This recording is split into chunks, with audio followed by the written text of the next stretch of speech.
의견의 표현 수단으로서 민주 정치를 실현하기 위한 불가결의 조건이라 생각되기 때문이다. 민주 정치를 실현하기 위해서 집회 결사는 개개인의 표현 수단으로서 매우 중요하다. 없으면 안 되는 거다. 사회의 지배체제 내지는 지배 질서에 비판적인 입장을 취하는 소수 의견의 표현 행위에 대한 공권력의 간섭이나 제한을 배제하는 것이 소수자의 인권과 이익을 보장하기 위하여 필요하기 때문이다. 무슨 얘기야? 우리 사회에 소위 공권력, 정부 권력이지.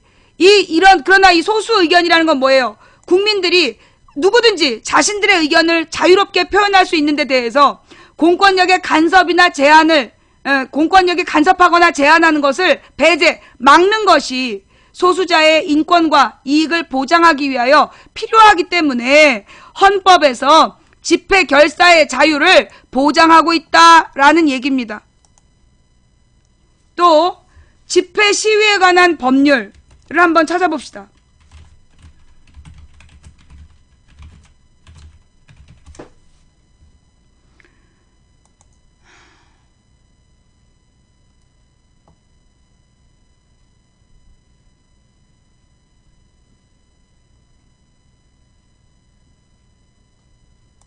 자, 이런 얘기가 있네요. 경찰학 사전이에요. 집회 및 시위에 관한 법률. 경찰들이 보는 경찰학 사전이야. 경찰학 사전. 집회 및 시위를 보호하고 뭐요? 집회 시위에 관한 법률은 집회와 시위를 금지하기 위한 법이 아니라 집회 및 시위를 보호하고 공공의 안녕과 질서를 유지함을 목적으로 한 법률을 말한다. 집회 및 시위에 관한 법률은 모든 집회를 제한하려는 것이 아니라 합법적인 집회 및 시위를 보장하려는데 그 제정 목적을 두고 있다. 집회 및 시위가 평화적이고 또 자유로운 분위기에서 개최되고 있을 때에는 폭행, 협박, 기타 어떤 방법에 의하여도 방해를 받지 않도록 이를 철저히 보호하고 있다. 따라서 폭행, 협박, 그 밖의 방법으로 평화적인 집회나 시위가 방해될 우려가 있을 경우에는 경찰의 보호를 요청할 수 있다. 이게 집회 시위에 관한 법률이래. 뭔 말인지 알겠어? 집회 시위에 관한 법률의 목적이 집회 시위를 금지하기 위한 게 아니라 집회 시위에 대해서 폭력을 쓰거나 폭행을 하거나 협박을 하거나 그렇게 하는 걸 막기 위해서 있는 게 집회 시위에 관한 법률이래. 그러면 지금 대한민국 경찰이 대한민국 정부가 이건 경찰을 떠났어. 여러분 이제는요. 집회 시위를 금지하는 게 경찰이라고 표현하지 마세요. 법무부 장관이 얘기했기 때문에 이건 더 이상 경찰의 문제가 아니야. 자, 여러분 저는요. 박근혜 정부가 이번에 법무부 장관을 시켜서 발언시킨 거는 나는 결정적 실수라고 봐. 왜냐? 그동안은요. 옛날에 노무현 대통령 때는 시위대가 잘못하면 시위대가 죽었어. 그러니까 시위대를 죽여갖고 경찰청장이 물러나면서 경찰이 잘못했다라고 인정을 했어. 그런데 이번에 박근혜 정부에서는 법무부 장관이 발표를 했어. 이 말은 뭐냐? 이 말은 이건 경찰의 문제가 아니야 이제. 12월 5일 민중대회를 금지한 건 경찰이 아니야. 박근혜 정부가 되는 거야. 무슨 말인지 알아듣겠어요? 이게 얼마나 심각한 얘기인지 알아듣겠어요? 응? 지금 박근혜 정부에서 이 법무부 장관을 시켜가지고, 법무부 장관을 시켜서 그 집회 금지 발언한 거는 더 이상 경찰과 시위대의 문제가 아니라는 거야. 이건 박근혜 정부와 국민의 문제가 된 거야. 박근혜 정부 전체가 불법에 동조한 공범이 되는 거예요. 그러면서 지금 우리 국민들더러 불법이래. 야, 집회 시위에 관한 법률은 평화적인 집회를 보호하라는 거야. 그러면 폭력을 쓴 사람들은 어떻게 하면 되냐? 걔네들만 잡아가면 되는 거야. 여러분 인터넷에 떠돌고 있는 11월 14일에 폭력 집회 현장 보셨죠? 그 중에서 경찰이 폭력을 행사하는 시위대 잡는 거 보셨어요? 우리나라 지금 집회 시위에 관한 법률에서 평화 시위는 보호가 돼. 그러나 폭력을 사용하는 사람은 그 자리에서 경찰이 체포해도 그게 합법이에요. 그런데 여러분이 보신 폭력 시위대 그 많은 영상 중에 경찰이 체포하는 거 단 하나도 없죠. 왜일까요? 왜? 아니, 경찰이 체포할 수 있는 권리가 있는 폭력 시위대는 그 몇십 명 안 돼요. 그 영상에 나오는 애들 다 똑같은 애들이고 몇 명 안 돼. 걔네들만 잡으면 되는데 안 잡아요. 그래놓고 13반 평화 시위대를 폭력 시위대라고 언론 플레이를 하는 거야. 그러면서 시위를 못하게 하는 거야. 여러분, 대한민국 정부가 12월 5일 집회를 금지하고, 그리고 대한민국 정부가, 박근혜 정부가 지금 집회 참가자를 체포하겠다라고 협박을 했어요.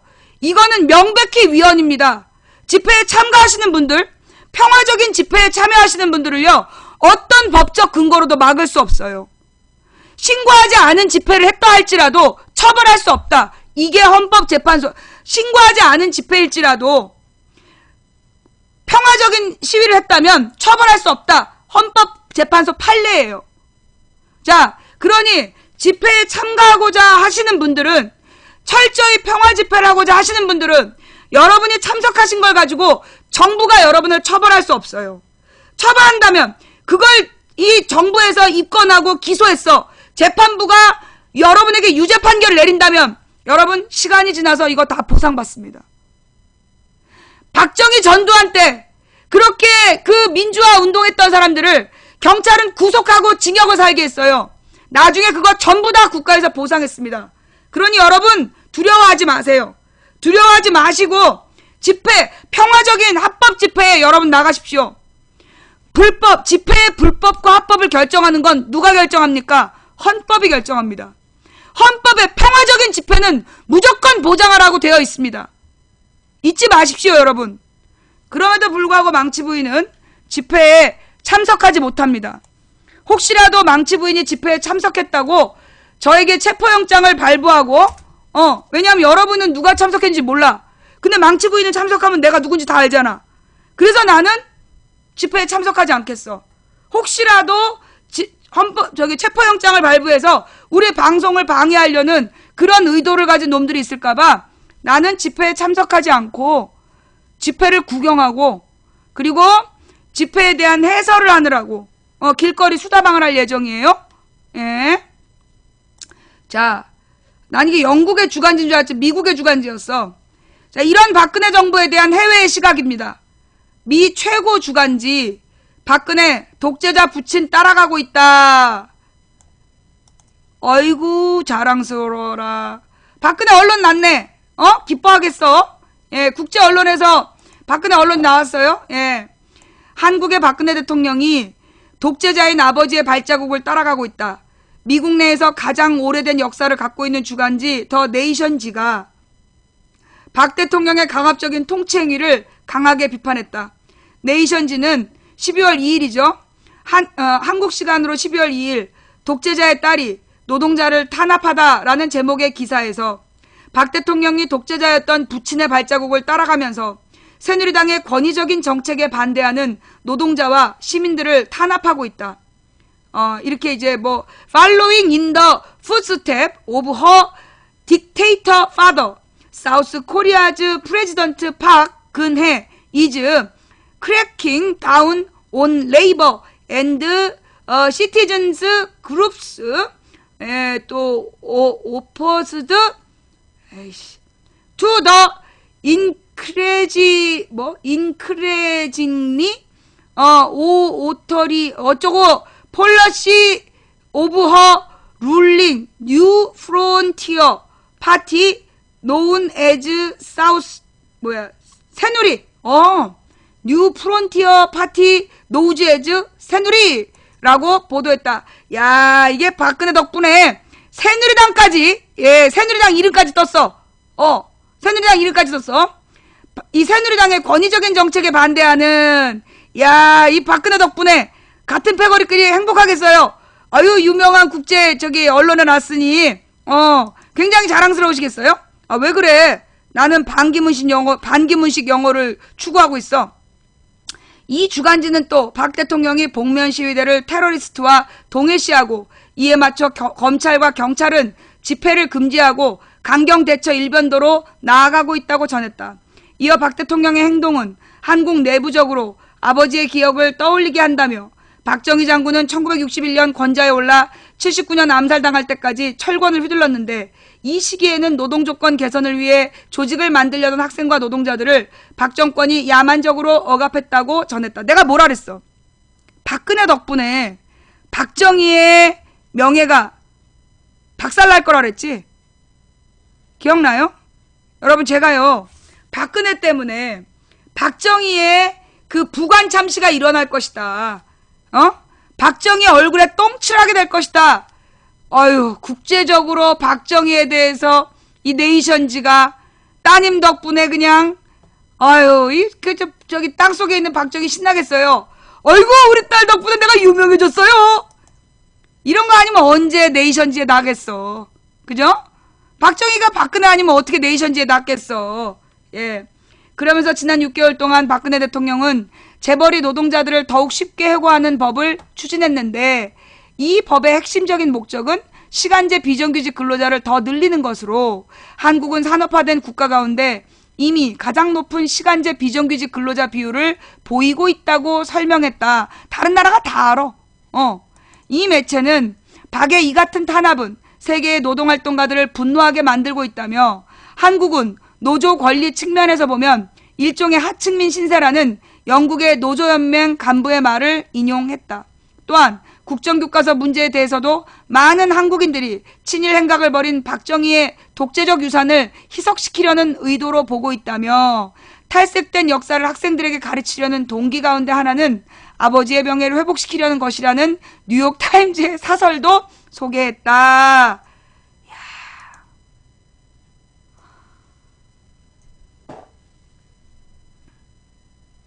따님 덕분에 박근혜라는 따님 덕분에 무덤 속에 있는 박정희의 과거가 국제적인 뉴욕타임즈, 미국에서 가장 전통 있는 네이션지 이런 데 막 나오고 있어요. 정말 대단하지 않습니까? 그죠? 예, 아주 따님 덕분에 유명해지셨어요. 네. 근데 유명해지는 방법은 두 가지가 있죠. 예, 아름다운 이름으로 기억되는 방법이 있고 망신 개망신이 있고. 박정희는 어느 쪽일까요? 우리 박근혜가 참 효녀예요. 예. 자, 이건 뭔데요? 더 네이션지 원문을 갖고 오셨어요. 예. 어쩌라고. 나 이거 읽어야 돼? 나 이거 읽으면 오늘 방송 못해. 물론 이 내용에 대해서 그 문제를 제기하는 사람들이 있을까봐 우리 원문을 소개합니다. 예. In South Korea, a dictator's daughter cracks down on labor. 남코리아, 남쪽 코리아, 남한에서 그 독재자의 딸이 노동자를 괴롭히고 있다. 뭐 이런 얘기. 크랙다운이 뭐예요? 뭐 괴롭히고 있다. 뭐 이런 얘기 같아. 예. 와, 이 적나라한 사진에 네. Following in the footsteps. 참 어려워요. 네. 정말 미안합니다. 내 시간만 있으면 내가 이걸 다 읽어주겠는데 이게 좀 시간이 없는 관계로다가 아이씨 기네. 와, 이 주간지에 이 최고의 전통 있는 주간지에 이렇게 나서 얼마나 자랑스럽겠어 박정희가. 예, 이 최고의 주간지에 예, 이 저기 박정희가 났으니 아이고 그냥 막 저기 지옥에서 박장대소 하게 돼. 아이고 우리 딸 자랑스럽다. 내가 네 덕분에 국제적으로 유명해졌구나. 또 다른 기사가 하나 있어요. 박근혜 환경 관련 국제망신. 예. 그 잠깐만 그 프레시안에 나왔는데 그 기사 좀 갖고 와봐. 예. 내가 이제 시간만 있으면 읽을 수 있는데 내가 이제 시간이 없어서. 그리고 이제 사실은 내가 시간이 있긴 있는데 못 읽는 이유는 내가 읽는 거 보다가 읽는 거 보다 여러분들 숨 넘어갈까봐. 사실 우리 방송이 이제 재밌는 시사를 추구하고 있기 때문에 재밌는 시사를 추구하고 있기 때문에 또 우리 시청자들이 나의 영어 발음을 굉장히 좋아하잖아. 뭐 많은 분들이 나한테 대통령 되라 국회의원 되라 관심 없어요. 나의 영어 발음으로 보면 유엔 사무총장감이라고 난 스스로 자평하고 있어요. 아유 뭐 반기문이나 나나 비슷해. 특히 반기문이 영어를 못 알아들어갖고 유엔이 마비돼 있대잖아. 자, 박근혜 기후변화 총회 연설 국제 망신인 이유는 박근혜가 기후변화 총회에 가서 자랑스럽게 막 자랑을 했어. 한국의 경험을 막 자랑을 한 거야. 근데 이게 국제 망신이래요. 왜일까요? 예. 녹색당은 박근혜 대통령이 30일 프랑스 파리에서 열린 유엔 기후변화 협약 당사국 총회에서 한국은 2030년 배출 전망치 대비 37% 온실가스 감축이라는 야심찬 목표를 제출했다고 발언한 것이 국제 망신인 이유를 2일 조목조목 설명했다. 이 방식대로라면 한국은 2030년 1인당 온실가스 배출량 세계 3위의 자리에 오르게 된다. 다음은 녹색장의 자세한 설명 자료 전문이다. 지금은 우리나라가 온실가스 배출이 18이래요. 근데 박근혜가 저렇게 딱 선언을 해가지고 우리가 온실가스 배출, 이게 온실가스 나쁜 거야? 나쁜 거를 배출하는 3위가 된대. 18등에서 3등으로 올라갔다고 박근혜 좋아하고 있을 거예요. 부끄러워서 진짜 어디 얼굴을 들고 다닐 수가 없어. 어떤 분이 이거 해설을 해달라 그래서 나도 잘은 모르지만 한번 같이 봅시다. 세계 각국이 유엔에 제출한 INDC 자발적인 설정 감축 목표에서 사용하는 감축 목표 설정 방식은 크게 두 가지로 나뉜다. 하나는 기준 연도 방식이고 다른 하나는 BAU 배출 전망치 방식이다. 예외적으로 중국은 탄소 집약도, 즉 배출량은 그러니까 국내 총 생산분의 배출량, 요거를 탄소 집약도라고 그러는데 이걸 사용하기도 한다. 기준연도 방식은 선진국들이 활용하는 방식이며 BAU 방식은 개발도상국들이 활용하는 방식이다. 우리가 노무현 대통령 때까지만 해도 이제 선진국의 기준을 썼는데 박근혜는 당당하게 개발도상국, 즉 후진국 방식으로 발표를 한 거야. 한국은 BAU 방식을 채택했고 이와 같은 방식을 택한 다른 나라들은 멕시코, 가봉, 에티오피아, 씨발 진짜. 야! 진짜 씨.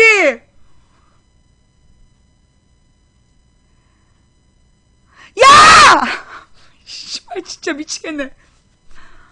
아씨.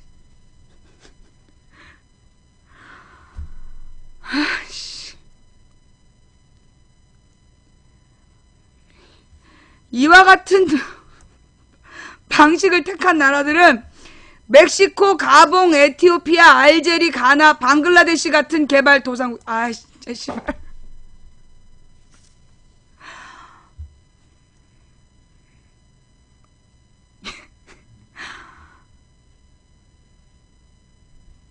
아, 나 진짜 씨. 어떡할 거야? 역사 교과서도 있는데요. 뭐 참으세요. 나는 이 박근혜와 그 일당들이 요즘에 종북 세력이란 말 많이 못해. 그죠? 요즘에 지금 11월부터 쟤네들이 뻑하면 종북 세력 그러더니 그 말을 요즘에 못해. 그 이유가 뭔지 아시죠? 국정교과서 때문이야. 왜냐하면 지금 아시아에서 국정교과서를 하는 유일한 나라가 북한이거든.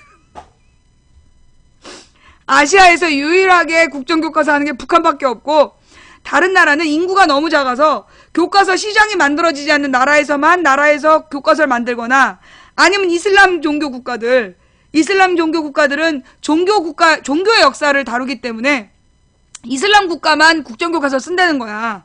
그러니까 아시아에서 북한만 쓰는 국정교과서를 우리가 따라가려는 거잖아. 그러니까 국정교과서 이퀄 종북교과서거든. 그러니까 우리더러 지금 종북 세력이란 말을 못하는 거야. 남 부끄러워서 지들도 이럴 때 쓰는 말이 있죠. 웃프다. 웃으면서 슬프다. 아 씨발 진짜. 그 연설을 하지 말라고 그래. 아니야. 내가 볼 때 이거 연설하고 싶어가지고 환장한 병이 있기 때문에 내가 볼 때 이 망신을 막는 방법은 딱 하나야. 우리가 지금 박근혜 때문에 당하는 망신 이거 2년 반째야. 2년 반째 우리가 3년이 다 돼가. 지금 그 2013년, 14년, 15년, 12월이야 지금. 3년째 쪽팔려갖고 도저히 안 되겠어. 방법은 딱 하나야. 박근혜 쫓아내. 박근혜를 하야시키든가 탄핵을 시키든가 그래야지 이걸 망신스러워서 도저히 살 수가 없어. 진짜 심각하게요. 진짜로 심각하게 한국인을 대하는 국제사회의 태도가 달라지고 있대요. 이거 외국 그 교민이 보내온 내용인데, 옛날에 김대중 노무현 정부 때는요, 한국인이라 그러면 굉장히 친절했대요. 되게 친절하고 상냥하게 대우해주고, 그러니까 선진국 국민을 대하는 자세로 대해줬다는 거야. 심지어 이명박 때까지도 대부분의 나라에서 한국인한테 되게 상냥하고 친절했대요. 그런데 박근혜 정부 들어서면서 점점점 우리를 대하는 자세가 좀 나빠지더니 지금 미국에서 공부하는 친구인데 한국인을 대하는 그러니까는 이게 그 모든 국가가 그렇대. 후진국 국민을 대하는 자세와 선진국 국민을 대하는 자세가 다르다는 거야. 근데 요즘에 한국인을 대하는 자세가 사람들이 조금씩 달라지고 있다. 왜냐하면 이번에 그 백남기 씨 기사에 딸린 외국인들의 반응이 그러길래 왜 독재자의 딸을 대통령으로 뽑았어였대. 미국의 유학생이 보내온 내용인데 그 백남기 씨 그 기사가 나오니까 그 밑에 달린 그 누구냐 미국인들의 댓글이 뭐였냐면 그러길래 왜 독재자의 딸을 대통령으로 뽑았어? 라고 비판을 하더라는 거야. 그러니까 이게 우리 한국인을 보는 자세예요. 박근혜가 대통령을 하니까 지금 국제사회가 영국이나 미국이나 전부 다 박근혜가 독재자의 딸이고 독재를 항하고 있다라고 지금 비판적인 기사를 쏟아내고 있어. 그러면 우리 국민을 바라보는 국제사회는 저런 여자를 대통령을 시킨 국민으로 보는 거야.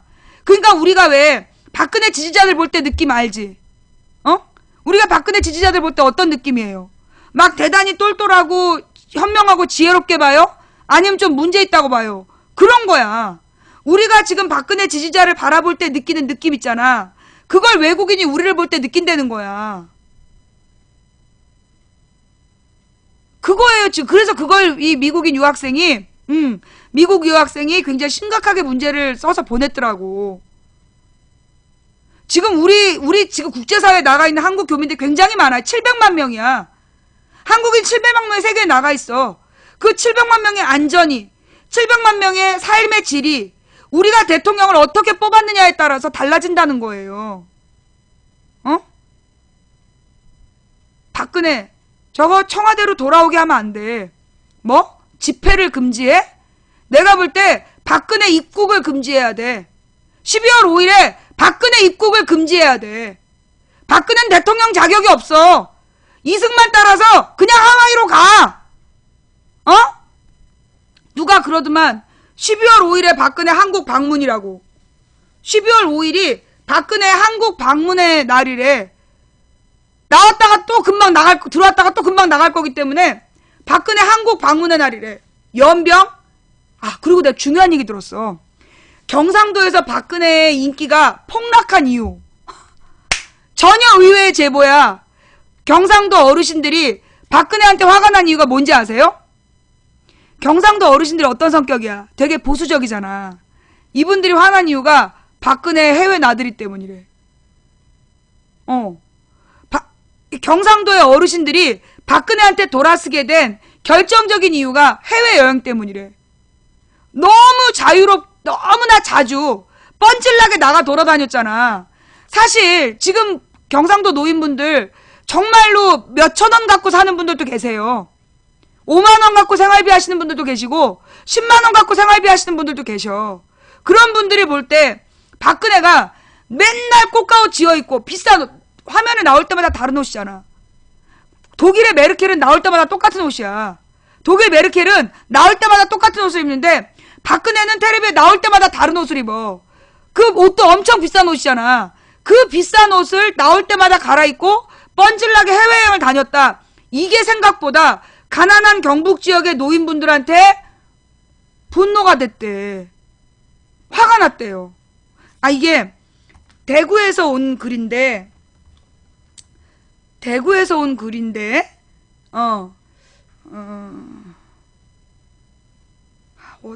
하도 글이 많이 와가지고 이 텔레그램으로 왔든가 텔레그램으로 왔든가 문자로 왔든가. 하여튼 대구에서 어르신들이 박근혜를 싫어하는 이유, 그거 보내신님 다시 한번 보내주시면 좋겠어. 대구에서 박근혜를 싫어하는 이유를 세대별로 보내준 거야. 어르신들이 싫어하는 이유, 뻔질나게 나가는 해외여행. 그러니까 어르신들도 해외여행이라고 그러는 거야. 왜 그렇게 됐냐? 내가 그랬잖아. 어르신들의 지지율이 흔들리게 된 게 언제였냐면, 그게 누구니? 누구지? 유병헌인가? 세월호 사건 때, 세월호에 누구만, 유머시기만 잡으면 된다 그랬잖아. 유병헌만 잡으면 된다고 계속 그랬잖아. 근데 유병헌이 죽었다라고 발표를 했는데, 어른들이 안 믿었잖아요. 어른들이 막 비웃으면서 막 화를 냈잖아. 그게 우리가 이해가 잘 안 됐잖아요. 근데 지금 이제 어른들이 계속 참았어. 처음에 박근혜를 대통령 뽑아놓고 참았어. 왜 참았냐 하면, 그래도 엄마 아빠 불쌍하게 죽고, 그 대통령까지 됐는데, 좀 잘하길 바라는 마음에 참은 거야. 그런데 이제 유병헌이 나오면서, 이 어르신들이 자존심이 상한 거야. 아주 우리를 우습게 하는구나. 그런 마음이 들었어. 그런데다가 노인분들의 기본적인 화가 난 건 뭐냐? 노인연금 공약. 그게 개뻥이었잖아. 노인연금 준다 그래놓고 가난한 사람들 10만원 생활비를 주던 사람한테 노인연금 20만원 준다 그래놓고 10만원을 뺏었어.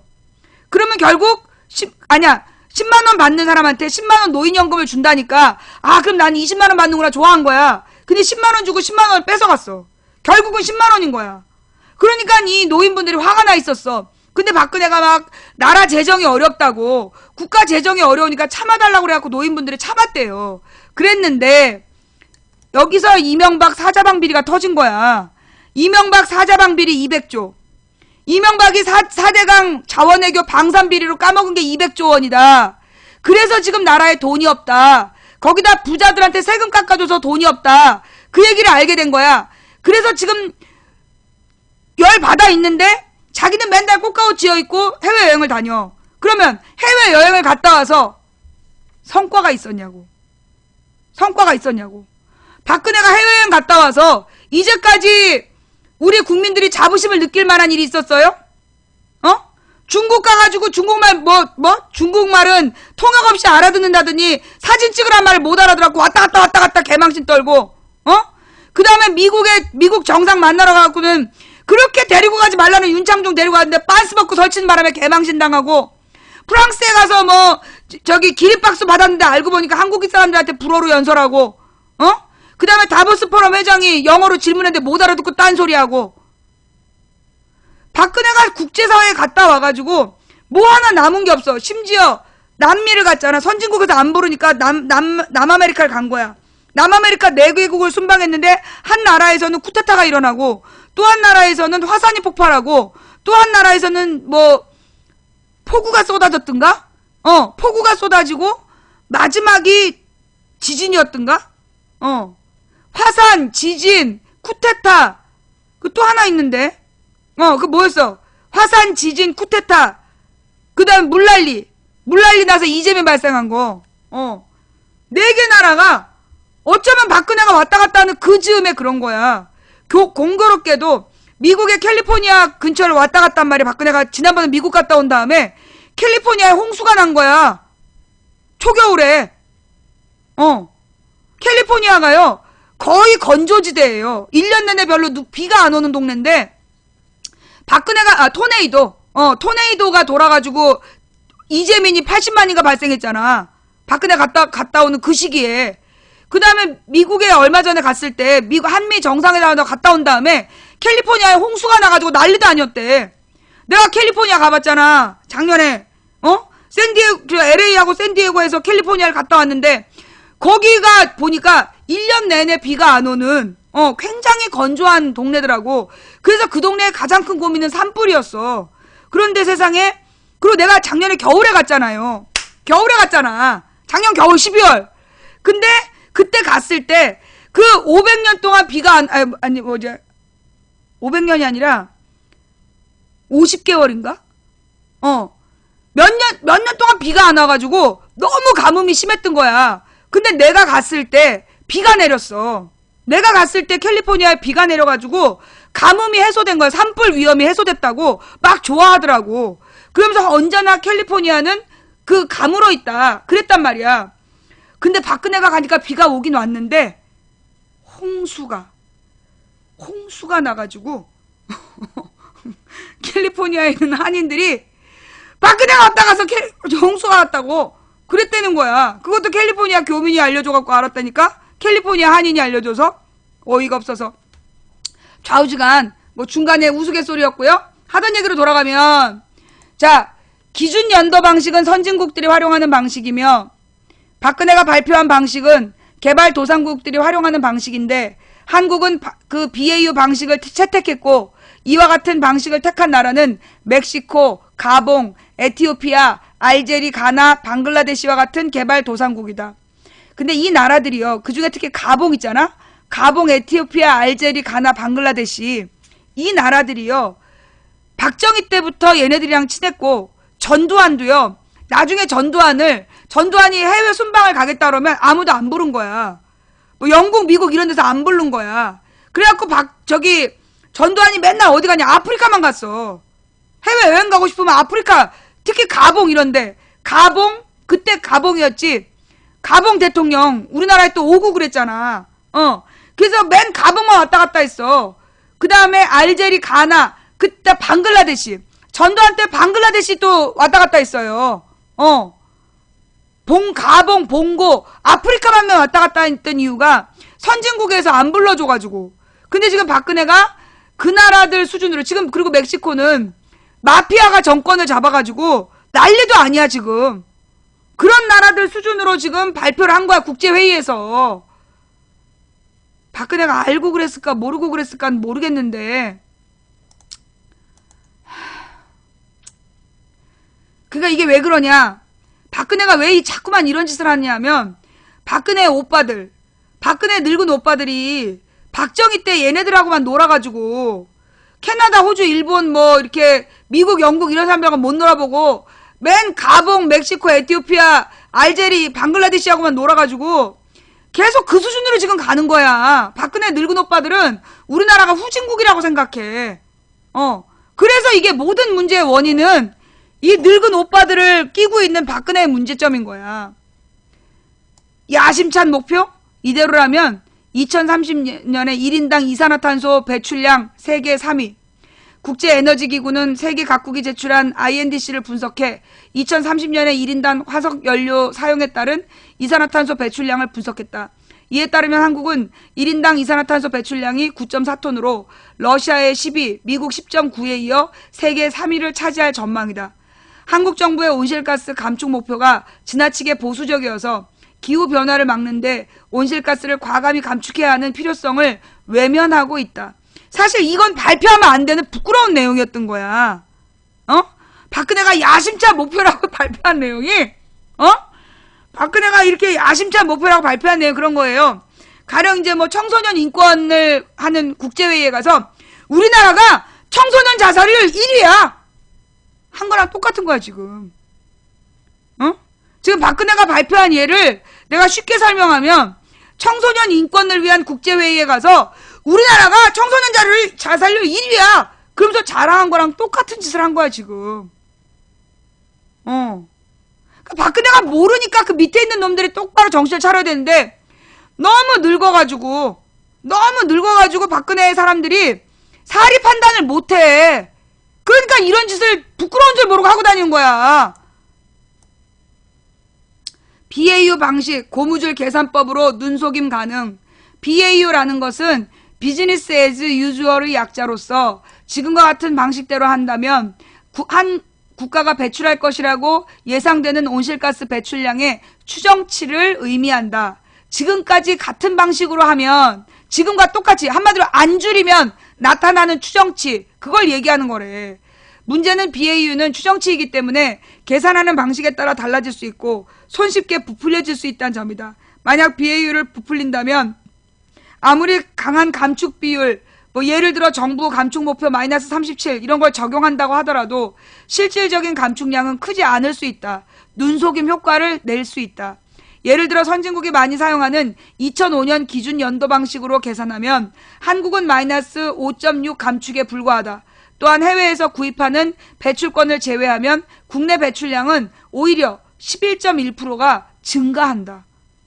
박근혜가 얘기한 내용이면 온실가스를 줄이던 회의에 가서 우리는 온실가스 11.1% 늘릴 거다? 어머 진짜 쪽팔려. 뭔 말인지 이해가 돼요?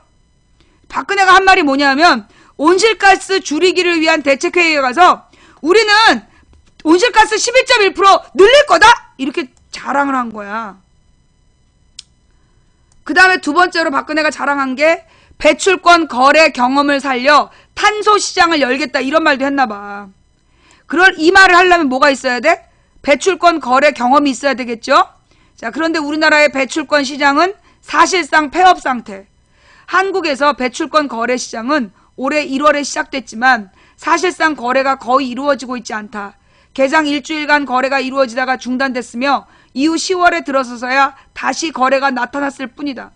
거래가 이루어진 양도 2015년에 해당하는 배출권에 비해서 터무니없이 적다. 환경부는 배출권 거래제를 시작하면서 올해 5억 7천만 톤을 할당하여 거래할 수 있도록 했지만 한국거래소에 의하면 10월 8일까지 96만 1000톤이 거래가 이루어졌을 뿐이다. 5억 7천만 톤까지 거래할 수 있게 해줬는데 96만 톤이면 5억 7천만 원하고 96만 원으로 계산해봐봐. 아, 씨발, 진짜. 그러면 5억 7천만의 1%가,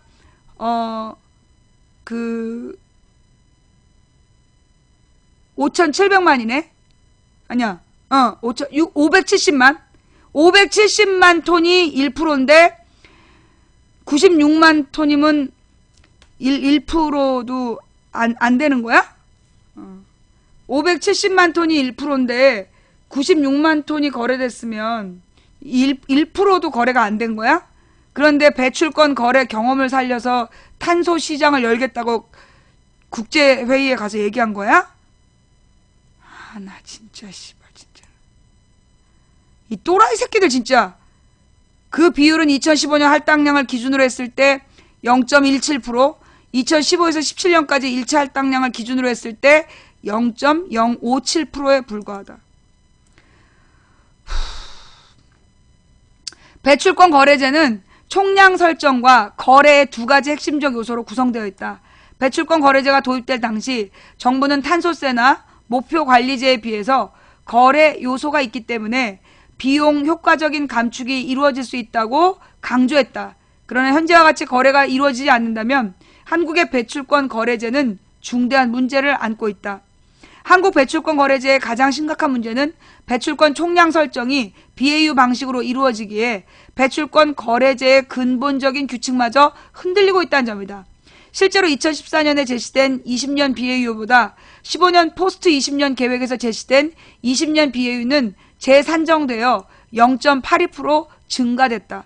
되게 어려웠고 전문적인 말이라서 우리가 이해하기 어려운데요. 좌우지간 지금 배출권 거래제를 통해서 이산화가스를 줄이겠다는 얘기잖아. 응? 이산화탄소를 줄이겠다는 얘기인데, 이산화탄소를 줄이겠다는 얘기인데, 지금 한국식으로 하면 실제로는 더 올라간다는 얘기야. 배출가스가 늘어난다는 얘기라고. 그런데 지금 그 늘어난 경험을 살려서 탄소 시장을 열겠다. 그 국제사회에서 이걸 얼마나 우습게 알겠냐고. 전문가들이 모여 앉아가지고. 그 다음 세 번째 뻥이 에너지 프로슈머 시장 육성, 소규모 태양광 발전 사업자들은 폐업 위기다. 이게 무슨 얘기냐? 박근혜 대통령은 파리 기후변화 총회 연설에서 에너지 프로슈머가 뭐냐면 생산자의 프로, 그 다음에 소비자의 슈머 합쳐가지고 프로슈머야. 컨슈머잖아요. 그죠? 그래서 프로슈머 시장을 육성하겠다고 발언을 했는데, 즉 에너지를 생산하는 소비자, 이걸 시장을 육성하겠다. 에너지 프로슈머라는 것은 개인이 단순히 에너지를 소비하는 것이 아니라 생산자로도 나선다는 것을 의미한다. 한마디로 요즘에 이제 집집마다 태양광 발전소를 달고 있잖아요. 태양광 발전기를 달고 있잖아.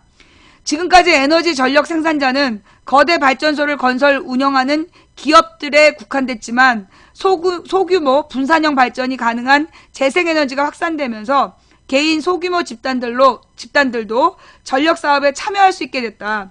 특히 태양광 발전을 하는 소규모 사업자와 협동조합이 늘고 있다. 그래서 내가 그 고속도로를 어딜 가다 보니까 남쪽 산에 어느 산에다가 저 태양광 발전기를 쫙 설치해놨더라고요. 이런 게 이제 그 민간에서 하는 소규모 발전 사업인 거야. 문제는 대표적인 에너지 프로슈머인 소규모 태양광 발전 사업자와 에너지 협동조합이 정부의 잘못된 정책으로 수익을 내지 못하고 적자를 걱정하고 있다는 것이다. 우리나라에서 지금 태양광 발전기가 막 늘어나고 있는데 이게 정부의 잘못된 정책 때문에 수익을 내는 게 아니라 적자를 걱정하고 있대요. 왜 그럴까요? 태양광 사업자들은 한전에 전기를 팔아서 SMP, 개통 한계 가격 수입과 REC, 신재생에너지 공급 인증서를 판매해 얻는 수입으로 수익을 얻는다. 그런데 SMP 가격이 떨어지고 있다. 그것은 온실가스를 많이 배출하는 석탄 화력발전소와 위험한 핵발전소를 대거 건설 운영하면서 환경 비용이 반영되지 않은 채 전력 가격이 하락했기 때문이다. 2014년 7월에 킬로와트시 142.72원이었던 것이 1년 새 81.35원으로 떨어졌다. 한마디로 태양광으로 발전한 전기를 한전에 팔기로 했는데 그 가격이 정부의 잘못된 정책 때문에 떨어졌다는 거야. 떨어졌다는 거야. 가격을 더 싸게 준다는 거죠. 줄 돈을 절반만 준다는 거야. 142원 받아야 되는데 81원 준대잖아. 또 대형 발전사들이 신재생에너지 의무 공급량을 채우기 위해서 구입해야 되는 REC 가격도 꾸준히 하락하고 있다. 2011년 하반기에 22만원 가까이 하던 신재생에너지 공급 인증서 가격이 2015년에는 3분의 1로 가격이 하락한 것이다. 이에 따라 소규모 태양광 발전 사업자들은 지난 11월에 전국 태양광 발전 사업자 연합회를 결성하고 잘못된 정책을 바로잡을 것을 촉구하면서 태양광 발전소 가동을 중지하겠다고 경고하고 있는 상황이다. 에너지 협동조합들도 지난 6월에 공동 기자회견을 개최해 제도 개선을 요구한 바 있다.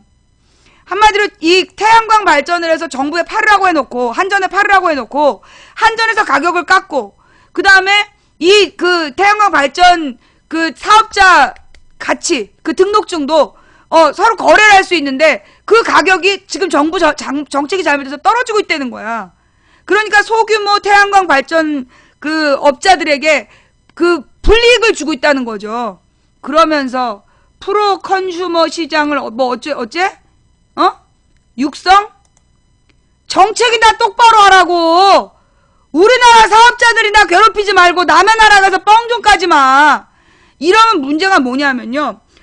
아까 저 위에 나온 가봉, 봉고, 가나 이런 나라들, 그런 나라들은요, 한국이 대단히 막 잘하는 줄 알고 우리 걸 받아가려고 그래.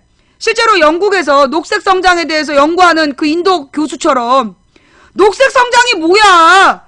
녹조라떼 성장시키고 말고 없는데 이명박이 세계를 돌아다니면서 개뻥을 친 거야. 녹색 성장, 녹색 성장. 그걸 진짜 믿는다니까.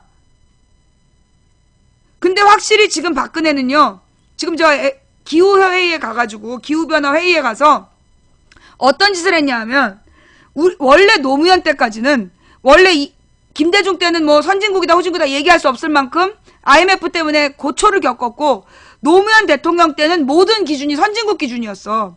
실제로 노무현 대통령 때 어떤 일을 겪었냐 하면, 노무현 대통령 때 이명박이 막 이상향이라고 얘기한 두바이, 그 두바이에서 한국을 선진국이라고 불렀어요. 그 다음에 동유럽에 방문한 우리 한국인 국회의원한테 자기네들을 도와달라. 동유럽에서 우리도 도와달라고 그런 거야. 그러니까 우리도 아직은 좀 어렵다 그랬더니 한국은 선진국 아니냐 해서 한국이 선진국입니까? 그러니까 한국이 선진국이 아니면 누가 선진국이냐. 노무현 대통령 때는요, 세계에서 우리를 선진국이라고 불렀어요. 그래서 이 기후변화 회의나 이런 데 들어가면 선진국 기준에 맞춰서 얘기를 했단 말이야. 그런데 지금 이번에 박근혜가 한 짓이 뭐냐 하면 우리나라를 선진국과 후진국의 중간자적인 위치로 이 선진국과 후진국의 중간자적인 위치에서 어떤 거는 선진국형으로 요구하고 어떤 경우는 후진국형으로 약속하고 이런 행동을 한 거야. 그래서 우리의 위치가 과거 김대중 노무현 때 선진국이었다면 이명박을 거친 박근혜 때 확실히 개발도상국으로 떨어진 거야. 이렇게 되면 국가 등급이 국가에 대한 투자 신뢰도가 떨어지게 되는 것이고, 이러면 환율의 위기가 오는 것이고, 그러면 수출 의존하고 있는 우리나라 경제는 매우 위험해진다는 거예요. 내가 그랬잖아. 지금 박근혜 정부가 유지되면 여러분이 이민을 가는 게 아니라 난민이 되는 거라고. 지금 박근혜가 계속 정권을 잡게 되면 우리는 이민이 아니라 난민이 되는 거야. 어? 자, 그 다음, 그래서 오늘 중요한 얘기는 다 했고요. 지금 청년들이 이제 취업 면접을 보고 있는데요. 취업 면접을 보는데 면접관들이 뭘 요구하냐? 박근혜 대통령을 어떻게 생각하느냐? 박근혜 대통령을 지지하느냐 마느냐를 면접장에서 묻는다는 거야. 그러면 이 청년들이 하고 싶은 말을 해도 되는가? 이게 고민이 된다는 거예요. 사실 취업 현장에서 정말 그 부들부들 떨면서 면접 보러 온 애들한테 사상 검증을 하는 거야. 박근혜를 지지하냐 그래서 원론적으로 대통령은 이래 한다라고 얘기를 하면 그래서 박근혜를 어떻게 평가하느냐 이걸 묻는다는 거예요. 아주 기가 막히는 거야 지금. 이 청년들한테 여러분 대한민국은 민주공화국이에요. 민주공화국은요. 집회 결사의 자유가 보장되고요. 사상의 자유가 보장되는 나라예요. 정치적인 비판이 자유로운 나라야. 그런데 면접장에서 그런 걸 묻는다라면 면접을 보는 이 면접에 들어간 그 취준생은 사회적 약자야. 그런데 그 약자한테 그런 질문을 한다는 것은 어떤 정치적 판단을 노출하라고 강요하는 거예요. 이거 아모레 퍼시픽에서 했던 건데 이게 지금 국민연금공단 그리고 뭐 다른 기업에서도요 똑같이 그걸 묻고 있대요. 대한민국의 사상의 자유를 침해하고 있는 거야. 나는 지금 이 박근혜 정부에서 권력을 잡은 자들의 행태를 보면서 이러다 진짜 내란 일어나겠다 싶어. 쟤네들이 점점 미쳐가고 있는 거야. 박근혜와 박근혜 일당이 지금 점점 미쳐가면서요. 폭력도 이런 폭력이 없는 거야. 지위를 이용한 폭력. 너무나 지금 심각한 상태인 거야. 그 새누리당 자문위원이었던 교수가 자기 제자한테 인분을 먹이고 지랄한 거 아니야. 그게 새누리당 자문위원이라고 당당하게 그 이름을 팔고 다닌 거 아니에요. 그 다음에 국정원 전직 직원이 댓글 용역회사로 보이는 회사 운영했던 회사 대표이기도 하고 이게 사기치고 다니다 지금 걸린 거 아니야. 박근혜 정부와 이 박근혜를 지지하는 무리들의 이 비정상적이고 비도덕적이고 불법적인 폭력의 정도가 지금 점점 심해지고 있어. 그러면 이승만 때처럼 정말 때려 죽이겠다고 할 수 있는 거야 지금. 실제로요. 박근혜를 지지하는 일베가 내가 저 머리 깎던 날 국회 앞에서 머리 깎던 날 나한테 계란을 던졌어. 계란이 아니라 돌이었다면 그게 내란인 거예요. 그렇게 폭력을 쓰기 시작하면 양쪽 다른 입장을 가진 사람들이 폭력적으로 그 전쟁을 하게 되면 대한민국 망하는 거야. 이게 전쟁이랑 똑같은 거야. 나는 그래서 대한민국의 보수들에게 묻습니다.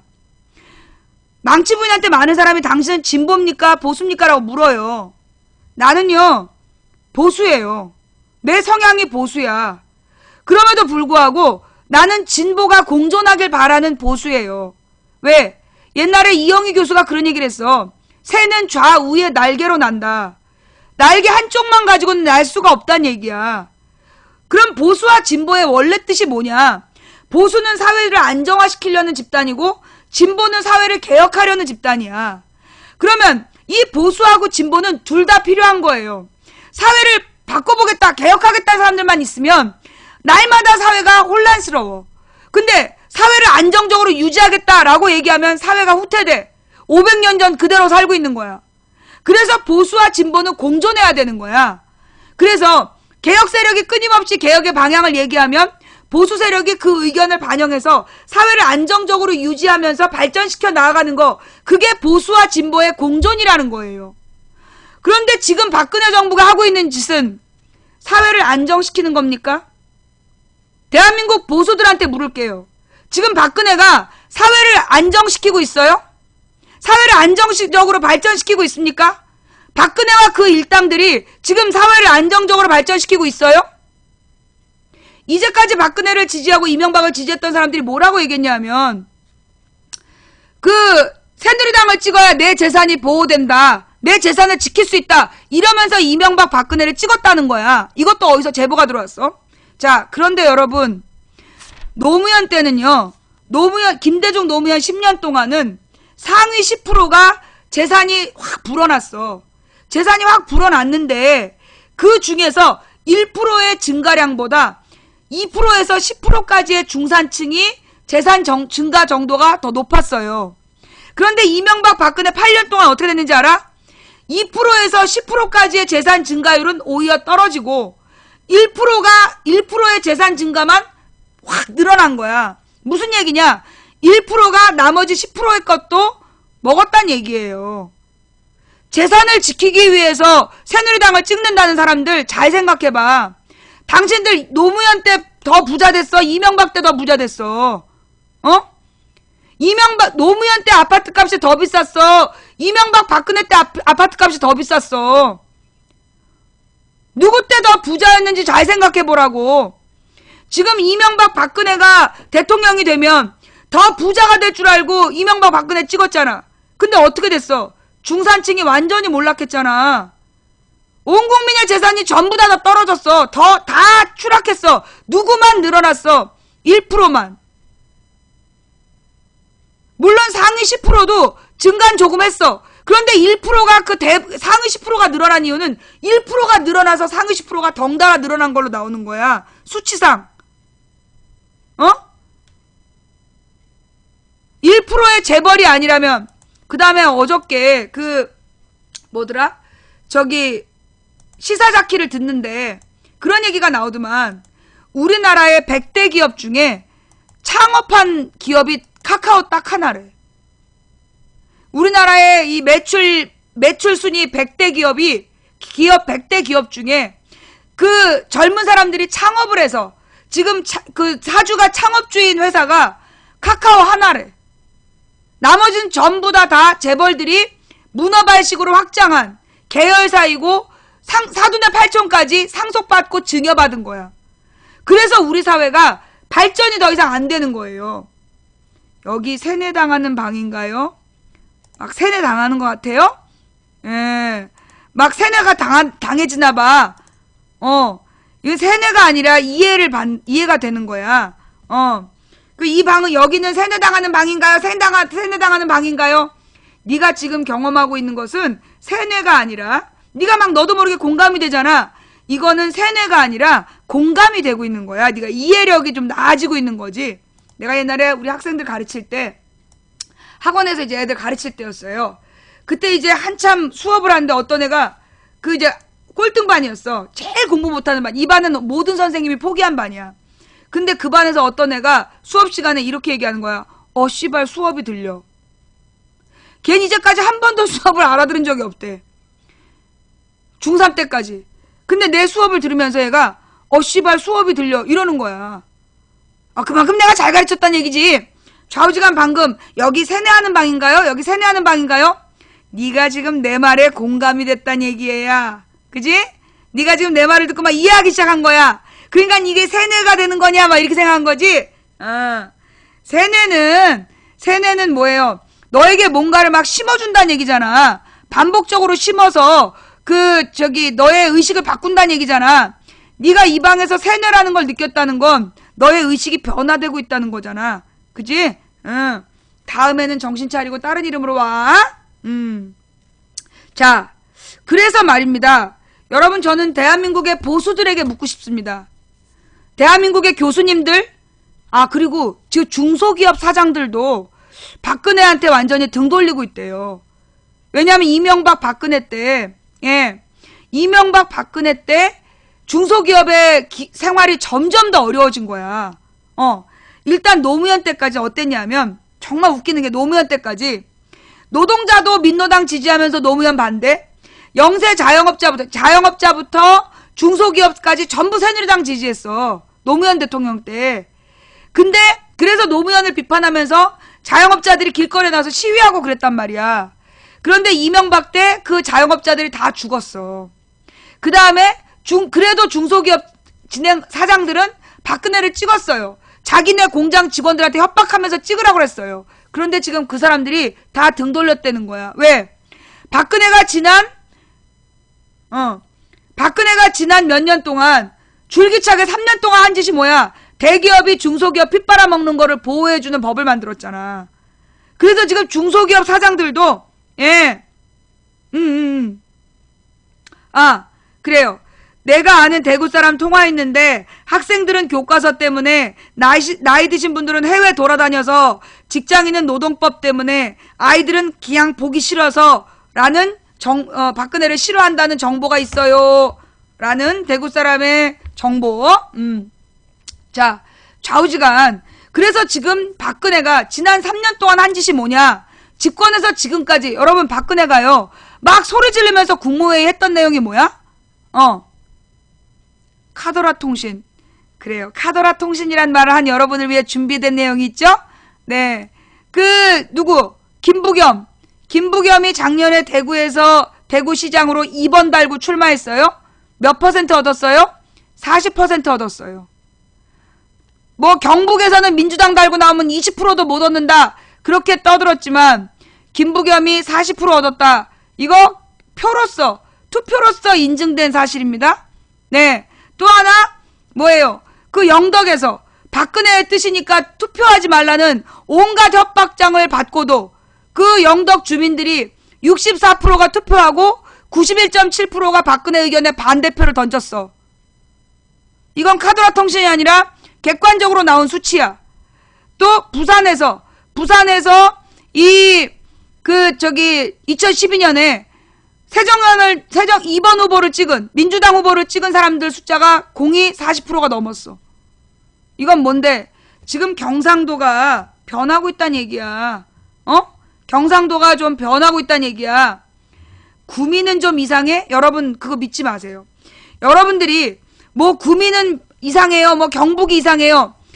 밖에 떠들고 있는 사람들 있잖아. 막 박근혜를 지지해야지. 왜 박근혜 지지 않냐고 막 떠드는 사람들 있잖아. 밖에서. 집에 들어가면 딴 얘기한대. 지금 뭐 구미도 마찬가지예요. 구미에서도 얼마 전에 우리 문자 왔었잖아. 구미에서도 그 어떤 어머님이 그 누구를 대하는 박근혜에 대해서 질문하더래잖아. 왜 저렇게 욕먹느냐고. 그러니 무슨 얘기냐. 지금 그렇지 이 홍준표 주민소환도 그렇고 지금 경상도 지역에서 그동안의 사람들이 이 경상도는 어떠냐. 대놓고 박근혜를 지지하지 않으면 사람들 앞에서 박근혜를 지지한다고 얘기하지 않으면 불이익을 받아. 그래서 사람들이 대놓고 사람들 앞에서는 전부 다 새누리 만세 박근혜 만세를 외치는 거야. 그런데 투표할 때 다른 거야. 진짜 몰래 하는 투표에서 달라진 거예요. 그래서 지금 경북 지역에서 막 구미가 이상해요. 아니라고. 경북 지역도 지금 다들 박근혜한테 등 돌리고 있어. 지금 경북에서 바람이 불고 있다니까요. 영남도 그래. 홍준표 주민 소환하는데 필요한 투표수가 26만 표래. 근데 이번에 그 서명한 게 36만 명이야. 10만 명이 오바됐어. 26만 명만 서명하면 홍준표를 주민 소환할 수 있는데 36만 명이 서명했다니까. 10만 명이 오바됐어. 여기서 솔직히 얘기해서 이 정도면요. 10만 명이 지금 오바돼 26만 명이 10%인데 지금 이제 36만 명이 했잖아. 그러면 30%까지 30%가 투표에 참여해야 되거든. 33%가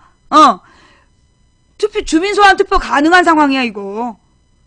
소환하자는데 36만이 투표했다. 그러면 이 36만 명이 3명씩만 투표시켜도 게임 끝나는 거야. 36만 명이 3명씩만 투표시켜도 공주표 끝나는 거야. 예. 그게 지금 수치예요. 자, 내가 이 얘기하니까 계속 방해하고 있는데, 그래서 이제 얼리고 본론으로 들어갈게요. 대한민국의 보수에게 묻습니다. 지금 이미 대한민국 교수들이, 지금 대부분의 교수들이야. 지금 대한민국 수천 명의 교수들이요. 박근혜 정부의 국정교과서에 분노해서 시국 선언을 했어요. 그리고 국정교과서 반대 의견을 지금 다 수천 명이 밝히고 있어요. 그 다음에 가장 보수적인 사람들이 교수들인데, 교사들인데, 교사들도 지금 90%가 국정교과서에 반대 의견을 제시했어요. 그 다음에 노동자들이 노동악법 때문에 박근혜한테 반대 의견을 분명히 하고 있어요. 민주노총이나 그러지. 여러분, 민주노총이 수용하고 있는 노동자가 10%밖에 안 돼요. 90%는 민주노총에 가입해 있지 않아요. 그런데 그런 노동자들이 지금 박근혜 정부에서 임금 피크제, 그 다음에 쉬운 해고제, 이것 때문에 지금 열받아 있어요. 자, 대한민국의 보수 세력, 소위 사회가 안정적으로 발전되기를 바라는 여러분들, 지금 박근혜가 사회를 안정적으로 발전시키고 있습니까? 지금 박근혜가 사회를 안정적으로 발전시키고 있습니까? 전혀 아니잖아요. 박근혜 정부 3년 동안 어땠어? 박근혜 정부 3년 동안 첫 해의 6개월은 인사 참사, 윤창중이, 윤진숙이, 그 다음에 각종 장관 후보들, 총리 후보, 장애를 딛고 일어난 인간승리, 총리가 알고 보니까 부동산 투기에 자식들은 둘 다 체중 미달 핑계대고 군대 안 갔어. 그래서 낙마. 북한에서 김정은이가 서울을 불바다로 만든다고 개지랄 떨고 있는데 국방부 장관 후보가 외국 무기회사 브로커 들통나서 그만두고, 중소기업을 살려야 되는 중소기업 청장으로 임명을 했더니 자기 주식 내놔야 되는 거 싫다고 나가버리고, 그 다음에 공정거래위원장은 대기업이 중소기업을 착취하지 못하도록 감시하는 역할인데 그 자리에 삼성 변호사 출신 김앤장 변호사 출신 앉혀놓고, 그 다음에 통일에 반대하는 통일부 장관, 인권을 무시하는 인권위원장, 박근혜 인사참사 6개월 동안 결국 결론이 뭐야? 그 윤진숙 해양수산부 장관 시키면 안 된다는데 기어이 시켜서 세월호 사건 일어났지? 윤창중 대변인 시키면 안 된다고 그렇게 얘기해도 기어이 시켜갖고 빤스 벗고 미국에서 설쳤지? 그 다음에 6개월, 그 다음엔 김정은의 서울 불바다 발언? 그거 끝나자마자 국정원 여직원 댓글 사건 증거 나왔어. 문재인이랑 선거 할 때, 문재인이랑 대선 토론할 때 박근혜가 뭐라 그랬어요? 국정원 여직원이 댓글을 달았다는 증거는 없는 걸로 나왔지만 이라고 온 국민이 듣는 데서 주장했어. 그런데 그 주장에 근거가 없었어. 어떤 보도도 그 말을 하기 전에 없었는데 박근혜가 대놓고 그렇게 얘기한 거야. 국정원 여직원이 댓글을 단 증거는 없다고 나왔지만 왜 문재인과 민주당이 그렇게 국정원 여직원한테 거짓말했냐? 이게 결국 허위사실로 밝혀진 거야. 그럼 박근혜는 허위사실로 후보를 다수가 보는 TV토론에서 비방했기 때문에 박근혜는 뭐예요? 대통령 자격 박탈이야. 이걸로 선거법 위반으로 걸었으면 박근혜는 이걸로 지금 대한민국 대통령 자리에서 물러나야 되는 상황인 거야. 6월 달에 박근혜 국정원 직원 댓글 사건 터졌지. 그래도 막 묻으려고 NLL을 팔았다 거짓말까지 했어. 나중에 NLL을 팔았다는 말이 거짓말인 게 밝혀졌지만 노무현이 NLL을 팔지 않았는데 팔았다고 막 뻥을 까면서 국정원 여직원 그 범죄를 덮으려고 했어요. 그 다음에 최동욱이 혼외 자식이 있다 이런 개소리 하면서 덮으려고 했죠. 그런데 망치 부인이 끝까지 물고 늘어졌고 국정원 직원 좌익 교수는 기어이 엊그저께 기소됐어요. 이걸로 끝이 아니야. 그 다음에 이 국정원 문제 덮으려고 나중에 이래도 최동욱을 해도 안 되니까 어떻게 했어? 이석기 내라는 못죄 터트려가지고 이석기 핑계대고 통합진보당까지 해산시켰는데 알고 보니까 통합진보당을 해산시킨 아로란 조직은 없다. 대법원 최종 판결이야. 그럼 근거 없이 진보정당을 해산시킨 독재정부를 인증한 거야. 그것 때문에 열받아 있는데 못생겨서 14년 1월 달에 간첩 증거 조작한 거 들통났어.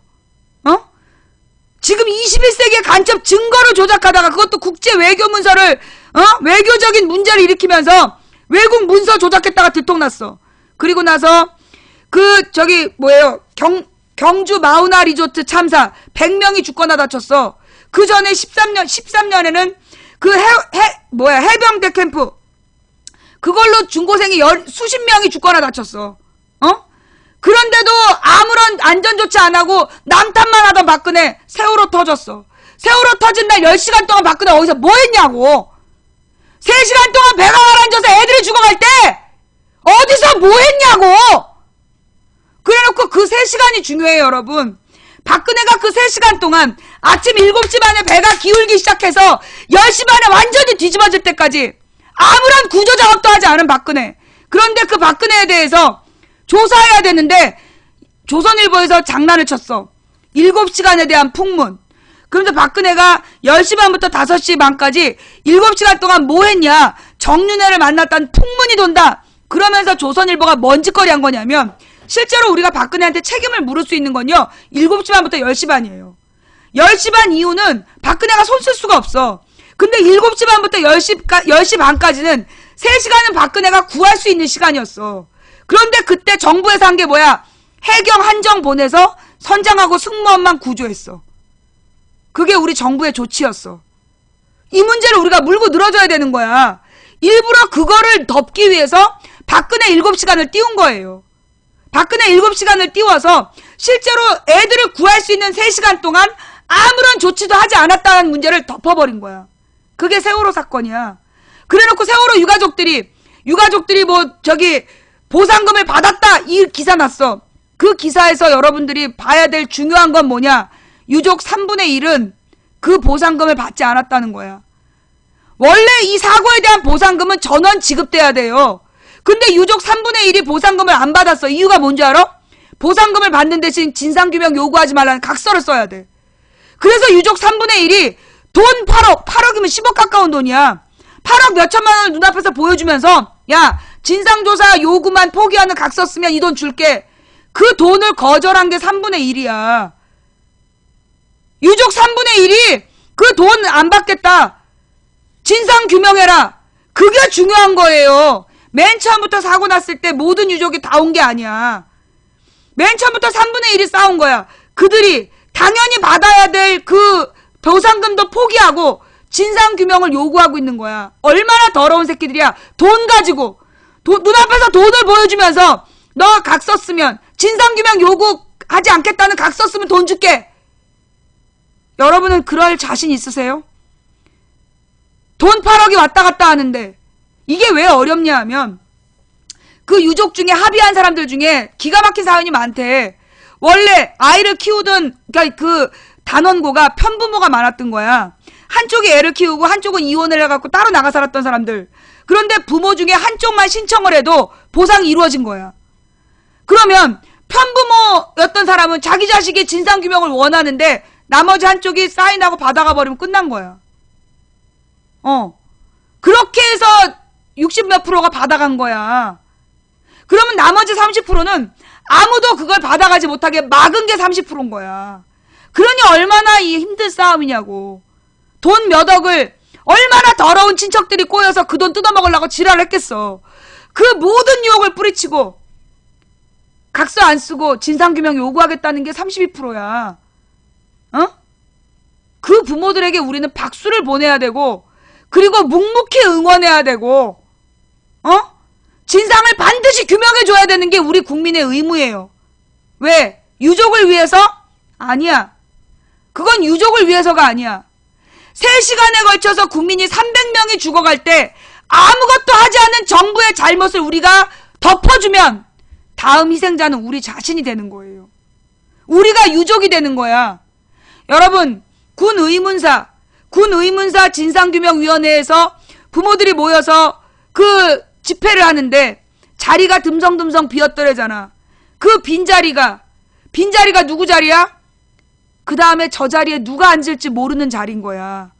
군의문사 그 진상을 요구하는 학부모 자리에 우리가 앉을 수도 있는 거예요. 아들 가진 부모들 누구든지 그 자리에 앉을 수 있는 거야. 이 나라에서 애 키우는 부모들은 자 마우나 리조트를 비롯해서 애들 대학교 보내. 그런데 대학교 MT 가서 그렇게 죽지 말란 법 있냐고. 박근혜가 뭘 고쳤어? 지금 초등학생들 있어? 해병대 캠프 가서 그렇게 죽지 말란 법 있어? 애들이 지금도 배 타고 수학여행 가라고 정부는 권고하고 있어. 우리가 세월호 문제에 대해서 진상규명 요구를 묻어버리는 순간 다음 희생자는 우리 자신이 되는 거야. 우리가 유가족이 되거나 희생자가 되거나 둘 중에 하나야. 그뿐만인 줄 알아? 메르스는 어떡할 건데?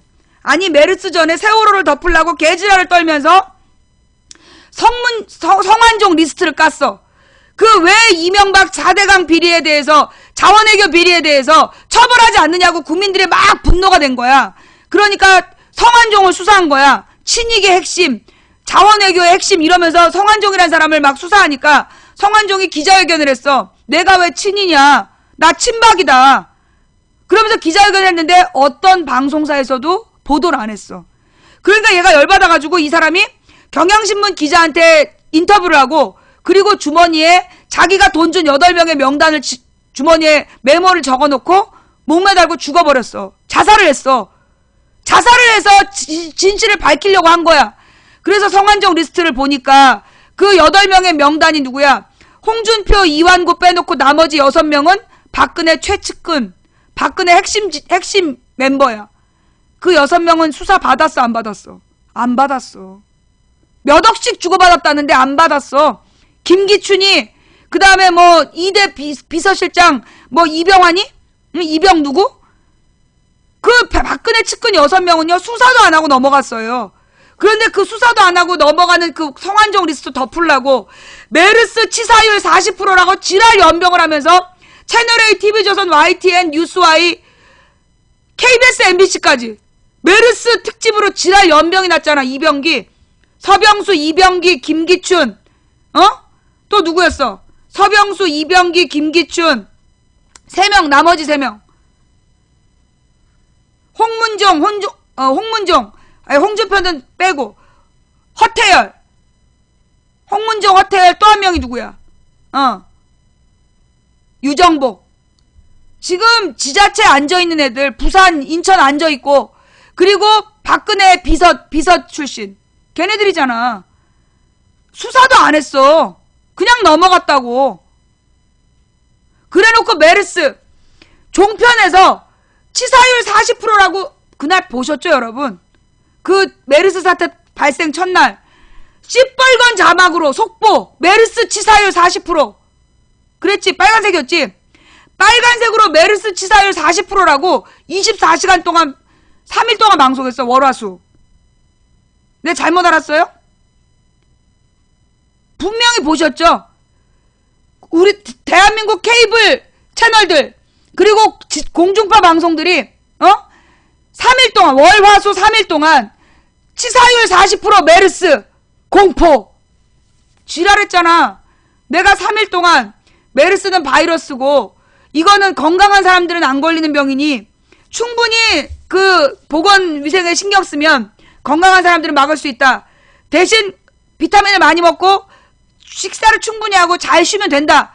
그러니까 나한테 수요일 밤인가 목요일 아침인가 네가 책임질 거냐고. 메르스 사태로 40% 치사율 나오면 네가 책임질 거냐고 지랄 연병을 떨었어 요원 새끼들이.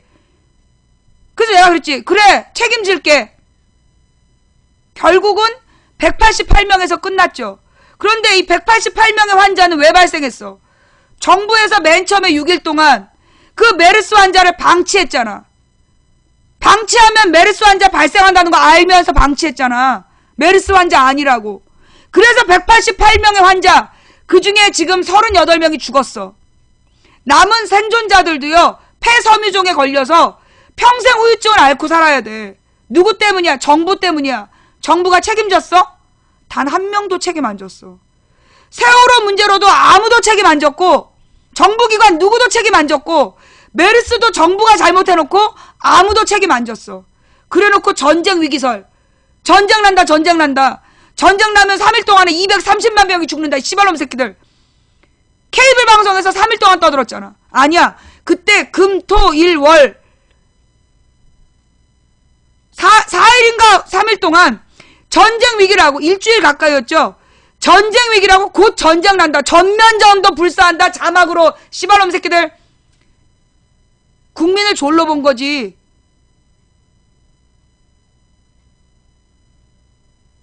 그리고 나서 전쟁 위기, 국민들이 전쟁이냐 평화냐 했더니 평화다. 그러니까 하루아침에 갑자기 전쟁 얘기 쑥 들어가고 국정교과서 던진 거 아니야. 그래서 처음에는 국정교과서 찬성인지 반대인지 애매했어. 그런데 점점 밀어붙이면서 국정교과서 반대 여론이 90%까지 올라갔어. 그런데 알고 보니까 국정교과서를 던진 이유가 뭐야? 국정교과서 지필진도 다 못 구했어요. 그런데 국정교과서를 던진 이유가 뭐 때문이야? 총리실에서 작년에 연구 보고서가 올라갔어. 총리실 보고서에 의하면 정부에서 국정교과서를 추진하면 국론이 분열되고 사회 혼란이 온다. 그래서 안 된다. 박근혜 정부는 총리실을 통해 그걸 알고 터트린 거야. 왜? 내년 총선까지 국민들더러 국정교과서 때문에 멘붕돼 갖고 싸우라고. 그러면서 자기네들이 기대한 건 뭐냐? 보수층이 결집할 거다라고 생각한 거야. 그런데 대한민국 보수의 핵심은 뭐야? 항일 의식이야. 대한민국에서 내가 보수요라고 생각한 사람들의 기본은 항일이야. 일본에 반대하는. 그런데 박근혜가 추진하는 교과서는 친일 교과서다. 이게 확정되어 있기 때문에 국민들이 거기에 안 따라주는 거야. 그래서 반대 여론이 90%까지 갔어. 그러니까 이제 이거 덮고 국정교과서 얘기 덮고 지금 또 뭔 얘기 하고 있는 거야?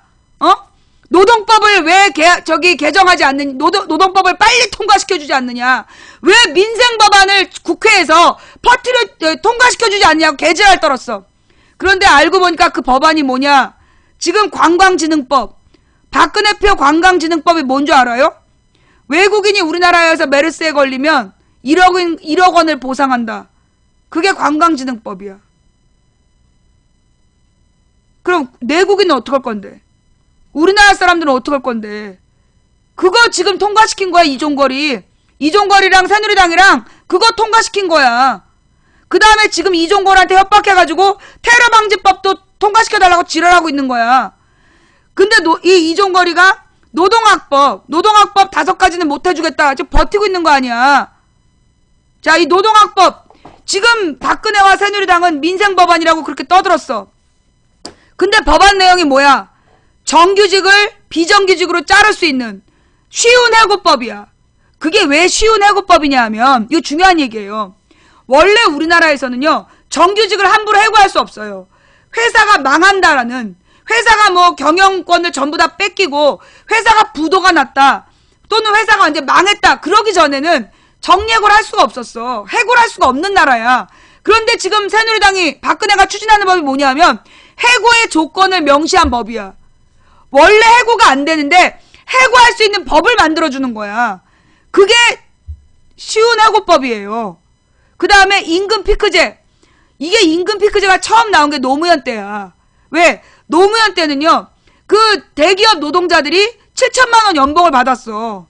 근데 7천만 원 연봉이 계속 올라갔어. 근데 계속 올라가는 연봉을 줄 수가 없어서 자르겠다 그러니까, 그러면 7천만 원에서 더 이상 임금을 받지 않겠다. 그게 임금 피크제로 얘기가 나온 거야. 그런데 지금 우리나라 노동자 중에 연봉 7천만 원 받는 노동자 있어요? 대부분 잘라내고 연봉 3,500, 3,300으로 지금 부려먹고 있는 거잖아. 그런데 임금 피크제? 3,500에서 자를 임금이 어딨냐고. 3,500은 7천만 원까지 계속 올라가야 될 임금이야. 그런데 임금 피크제가 뭐냐? 어느 나이까지 가면 50대면 50대, 40대면 40대, 그 뒤부터 임금을 깎겠다는 얘기야. 이런 개같은 법이 어딨어. 그걸 지금 민생법안이라고 통과시키라고 저 지랄을 한 거예요. 그러니 노동자들이 길거리로 뛰어나오지 않겠어? 거기다가 지금 박근혜가 한중 FTA를 통과시켰어. 근데 이 한중 FTA로 직격탄을 맞는 게 누구야? 한국 농민들이야. 그런데 한국 농민들에 대한 정부 대책이 뭐야? 하루에 1리터씩 정부 면세유 주는 거. 면세유 1리터를 받아서 농민이 혜택 보는 게 400원이래. 그러면 열흘에 4,000원, 한 달에 12,000원이야. 씨발. 그러니 농민들이 뛰쳐 올라오지 않겠어?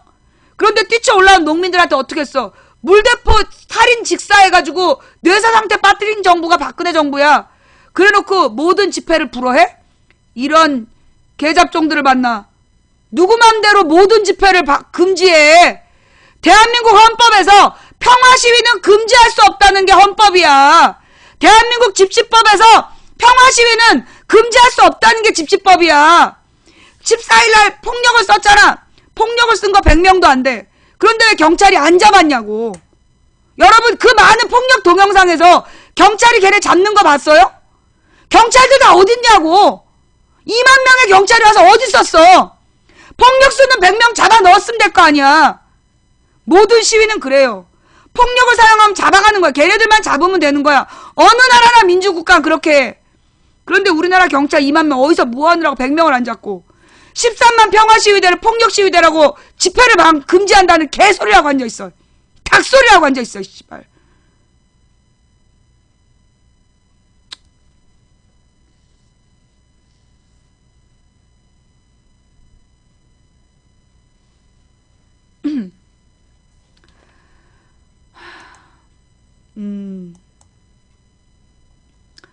오늘 혹시 처음 오신 분 계세요?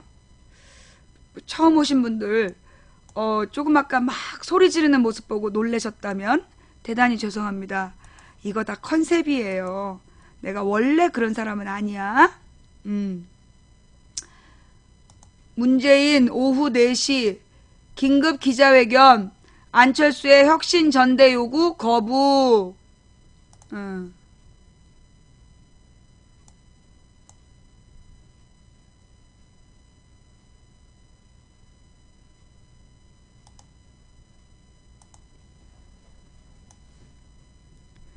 문재인, 더 이상 안 되는 일에 매달리지 않겠다.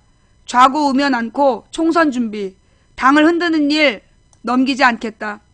문재인 새정치민주연합 대표는 3일 안철수 의원의 혁신 전당대회 개최 요구에 대해 전당대회는 해법이 아니다라며 공식 거부했다. 문 대표는 이날 오후 국회에서 긴급 기자회견을 열고 제 제안은 협력하자는 것인데 전대는 대결하자는 것이다. 제 제안은 혁신과 단합을 위해 함께 힘을 합치자는 것인데 전당대회는 한 명을 선택하자는 것이라며 안 의원의 혁신전대 주장을 비판하면서 이같이 말했다.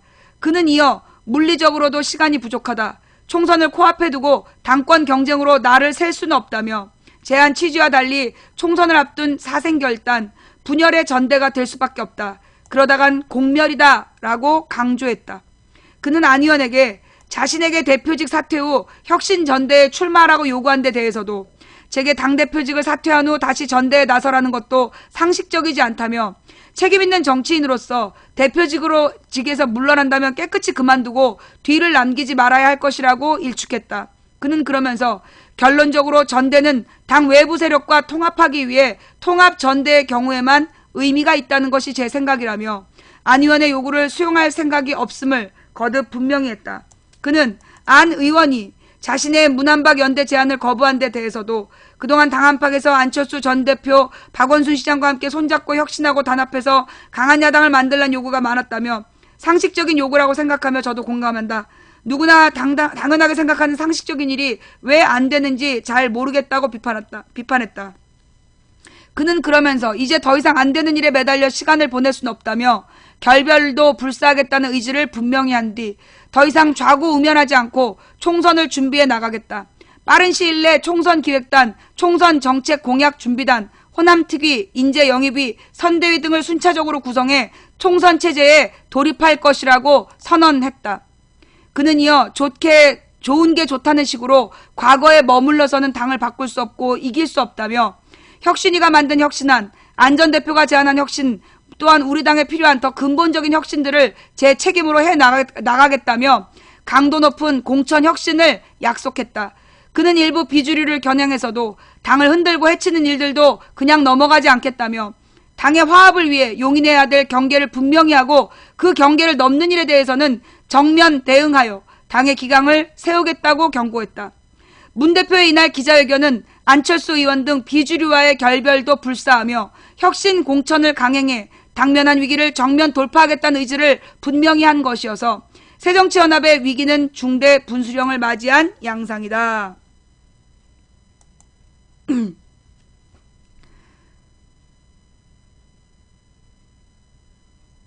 호남 지역에서 흔들린 몇몇 분이 문재인으로는 다음 대선은 어렵지 않냐, 그런 얘기를 문자로 보내셨어요.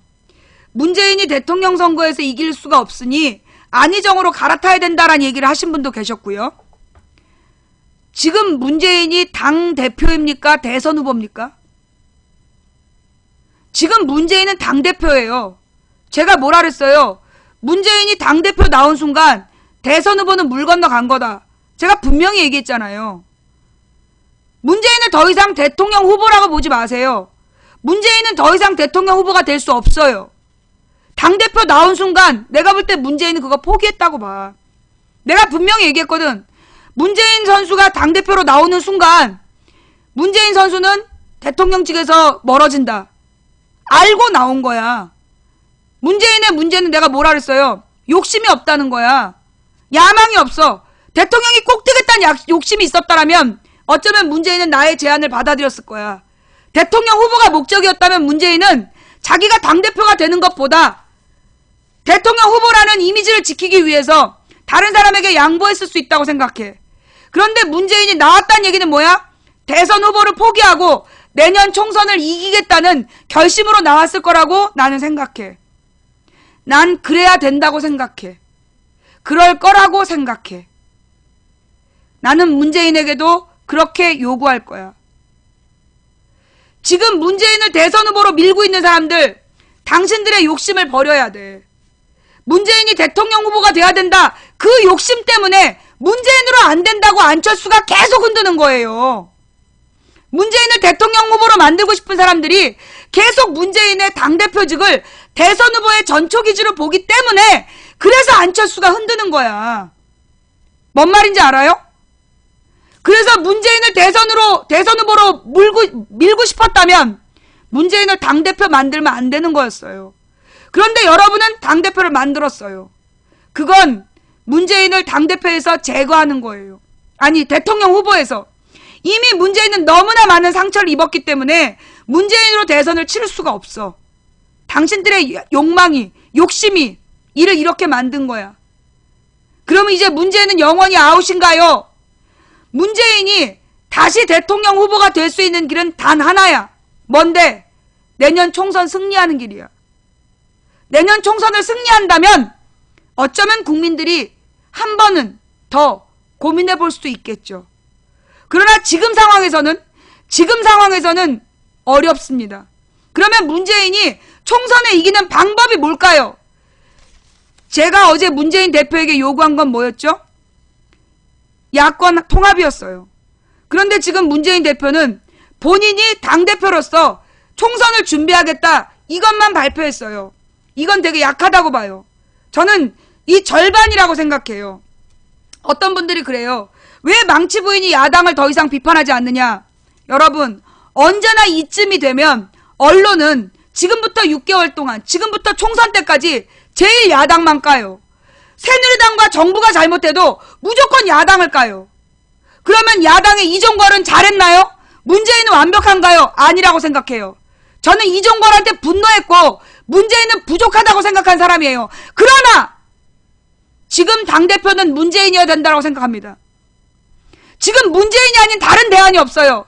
박지원을 데려오면, 박지원이 당대표하면 이길 것 같아요? 내년 총선? 토굴 속에서 손학규를 데려다 앉혀놓으면 내년 총선 이길 것 같아요? 안철수가 당대표하면 내년 총선 이길 것 같아요? 계산해봐. 지금 당대표로서 가장 그나마 인지도 있는 건 문재인이야. 나는 문재인이 완벽하기 때문에 문재인을 당대표하라는 거 아니야. 나는 문재인이 당대표가 되는 순간 대선 후보로서 접었어. 솔직하게. 그럼에도 불구하고 내가 문재인을 당대표 되지 말라고 얘기했지만 당대표로 된 이상 나는 문재인이 최대한 당대표로서 문재인을 빨아먹어야 된다고 생각해. 지금 문재인을 최대한 활용해서 내년 총선 이겨야 돼. 나는 문재인이 지금 각오해야 될 건 뭐냐? 대대로 욕을 먹더라도 지금 해야 될 일은 야권 통합이야. 총선의 주도권을 쥐고 야권 통합을 이루어내는 거, 그거 못하면 안 돼. 자, 여기서 문제야.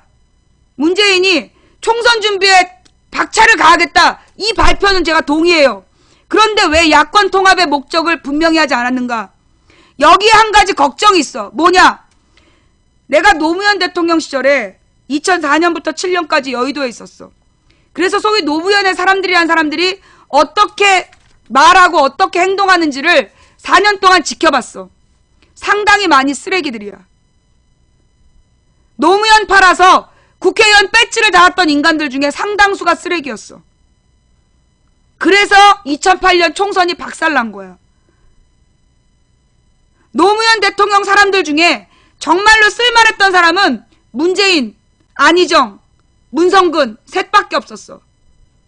내가 분명히 얘기하는데 문재인 측근 혹은 노무현 측근이라고 얘기한 사람 중에 정말 쓸만했던 사람은 딱 셋이었어. 나머지는 전부 다 아니야. 그럼 왜 지금 문재인이 야권 통합을 얘기 못하느냐? 왜 진보당 영입을 얘기 못하느냐? 왜겠어? 소위 문재인 팔고 노무현 팔아서 노회찬 동네, 심상정 동네에서 나가보겠다는 그 측근들이 반대하는 거 아니겠어? 진보정당을 끌어들이면 내 자리가 사라질까봐 반대하는 놈들 때문에 문재인이 망설인 거 아니야? 아니길 바래. 난 아니길 바래. 저는요, 이 문재인 당대표가 해야 될 일은 뭐냐? 공천 혁신을 해야 돼. 그런데 문재인에게 지난번 관악, 그 사람 정말로 잘못된 사람이야. 문재인 그 관악의 새정치연합 후보, 새누리한테 깨진 그 사람. 걔는 비겁하게 여론 조작을 했어. 여론 조사 결과를 자기에게 유리하게 그 발표를 하는 바람에 그게 선거법에 걸렸고 그게 그 야권 지지자들을 위축시켰어. 그런 사람은 공천 주면 난 안 된다고 봐. 또 세정연에서 이정현한테 줬던 그것도 그 유권자들한테 정치자금법 위반이라는 비난으로 이정현한테까지 졌던 후보, 이런 사람한테 공천 주면 안 된다고 생각해. 정치자금법 위반으로 단 한 번이라도 유죄 판결을 받은 적이 있다면, 심지어 징역까지 갔다 왔다면 그런 사람은 절대로 공천 주면 안 된다고 생각해요. 5대 범죄 더하기 뇌물수수, 이거 꼭 넣어야 된다. 선거법 위반도 넣어야 된다고 생각해요. 왜? 선거법 위반으로 배지를 뗀 적이 있는 사람은 다시 주면 안 돼. 또 선거법 위반으로 또 떼일 수 있어. 그래서 나 같은 사람은 절대 국회의원 출마 안 해. 왜? 난 선거법 위반이거든. 내가 출마한다면 난 새누리당으로 갈 거야. 새누리당으로 출마할 거니까 걱정하지 마. 새정치연합에서는 선거법 위반, 정치자금법 위반, 그리고 5대 범죄, 강간, 절도, 강도, 살인, 이런 5대 범죄 플러스 2개 더, 정치자금법 위반, 선거법 위반, 절대 공천 주지 말라고. 그리고 내가 4선부터 3선까지 해먹었으면 4선부터 딴 데로 가라. 그걸 지켜줬으면 좋겠어요. 지금 수도권에서 3번 국회의원 당선됐다면 영남으로 내려가서 대거 출마하자. 수도권에서 3번 이상 당선됐다면 이 사람들은 영남에서 국회의원으로 출마. 김부겸 봐봐. 나는 솔직히 얘기해서 4선 이상의 국회의원은 불출마해야 된다고 봐.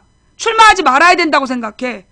그런데 이 정치라는 것도 마약과 같아서 파파 할아버지가 돼서도 하고 싶은 거야. 미국의 샌더스 봐봐. 할아버지잖아. 그래도 나 대선 후보 하겠다잖아. 절대 자기 손으로 못 끊어. 그러면 수도권에서 4선 이상을 한 사람들은 어떻게 해야 돼? 영남으로 내려보내. 그러면 영남에서는 이미 수도권에서 3번이나 인정받은 후보야. 그러면 영남 사람들이 찍어줄 거라고 봐요. 난 그렇게 봐. 수도권에서 3번 당선됐으면 영남에서 찍어줍니다. 얘는 수도권에서 인정받은 애기 때문에 찍어주는 거예요. 또 영남에서 2번 이상 떨어졌다. 한 자리에 2번 이상 떨어졌으면 수도권으로 와. 영남에서 한 자리에 2번 이상 떨어졌다면, 똑같은 선거에 2번 이상 나가서 떨어졌다면 영남 버리고 다른 동네로 가야 돼요. 호남으로 가든 아니면 수도권으로 오든. 영남에서 새정연 후보였어. 똑같은 자리에서 2번 떨어졌어. 그러면 더 이상 거기에서 자리 차지하고 민폐 끼치지 마.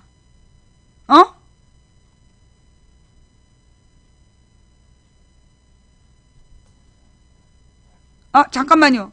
문재인이 통합연대? 잠깐만. 그 뉴스 좀 갖고 와봐봐. 문재인이 야권 통합한다 그랬어? 문재인이 야권 통합하겠다 그랬어? 아니, 근데 왜 여기엔 야권 통합 기사가 없어? 왜 뷰스앤뉴스 기사에는 야권 통합이라는 내용이 없어요?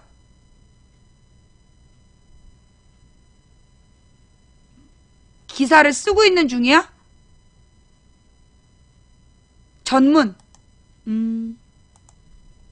어디 봅시다. 이 지긋지긋한 상황을 끝내야 한다.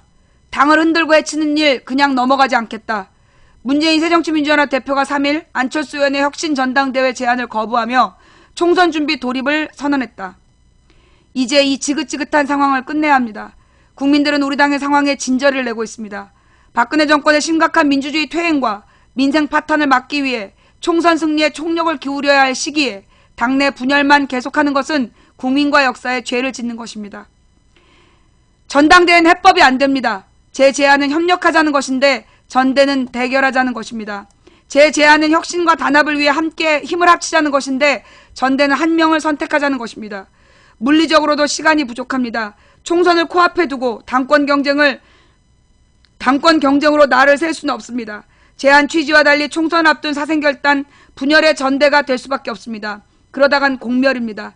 제게 당대표직을 사퇴한 후 다시 전대에 나서라는 것도 상식적이지 않습니다. 책임있는 정치인으로서 대표직에서 물러난다면 깨끗이 그만두고 뒤를 남기지 말아야 할 것입니다. 저는 대표직에 연연하지 않습니다.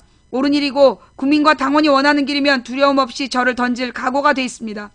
결론적으로 전대는 당 외부 세력과 통합하기 위한 통합 전대의 경우에만 의미가 있다는 것이 제 생각입니다. 오케이. 통합 전당대회 할 때만 전당대회 하겠다. 그동안 당 안팎에서 안철수 전 대표 박원순 시장과 함께 손잡고 혁신하고 단합해서 강한 야당 만들라는 요구가 많았습니다. 상식적인 요구라고 생각하며 저도 공감합니다. 누구나 당연하게 생각하는 상식적인 일이 왜 안 되는지 잘 모르겠습니다. 이제 더 이상 안 되는 일에 매달려 시간을 보낼 수 없습니다. 저의 생각은 변함없으므로 앞으로도 문을 열어둘 것입니다. 또한 당의 혁신과 단합을 위한 모든 문제들의 의견에 귀를 열겠습니다. 더 이상 좌고우면하지 않고 총선을 준비해 나가겠습니다. 빠른 시일 내 총선기획단, 총선정책공약준비단, 호남특위, 인재영입위, 선대위 등을 순차적으로 구성해 총선체제에 돌입할 것입니다.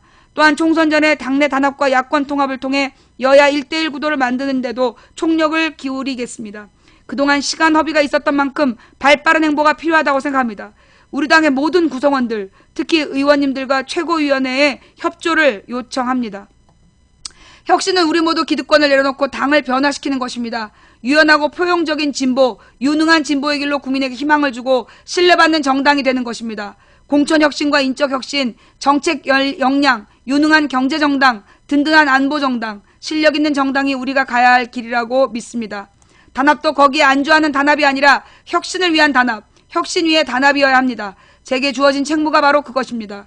당원과 국민들이 저를 당대표로 뽑을 때 내린 명령이 우리 당을 혁신해서 바꾸라는 것입니다.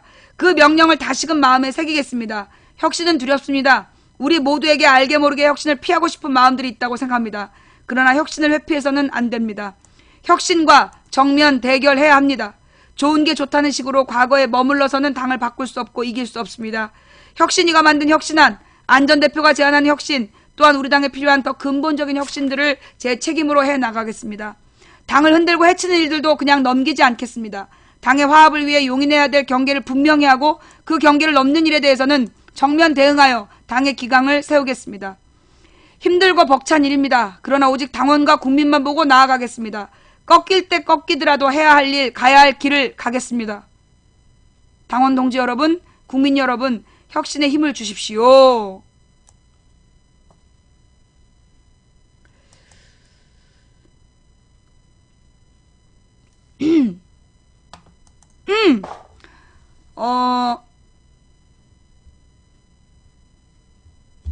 일단, 네. 왜 들었지? 왜 들었는 거야? 이해가 안 되는데? 왜 웃는 거야? 뭐 설마 여기 가야 할 길을 가겠다. 뭐 꺾일 때 꺾이더라도 해야 할 일, 가야 할 길을 가겠습니다. 이 부분이 무슨 망치 부인의 멘트를 훔친 거다. 가야 할 길을 간다. 한국어고 누구나 쓸 수 있는 말이에요. 예? 심지어 박근혜도 내 말을 따라했는데, 이게 내 말을 따라했다기보다 누구나 다 아는 말이야. 예. 나는 박근혜가 내 말을 따라한 거는 그쪽에서 지들이 내 방송 본다 사인을 준 거라고 생각해요. 어쨌거나 우리 문재인 당대표가 이제 비로소 할 말을 하네. 나는 여러분 있잖아요. 내 호남 분들한테 부탁드리는 거, 나는 문재인으로 대선을 치르자는 얘기 아닙니다. 여러분 지금요, 우리는 문재인으로 대선을 치르자는 게 아니에요. 문재인으로 내년 총선만 치르면 됩니다. 그 뒤에 잘했으면 다시 생각해 주는 거고, 못했으면 밟아버리는 거고. 그러나 지금 당대표를 갈아치운다는 건 당대표 경선을 위해서 어떻게 되는 거야? 지금 이 당에서 사생결단 하겠다는 거야. 그 다음에 쟤네들이 추진하는 게 뭐냐면 공동선대위.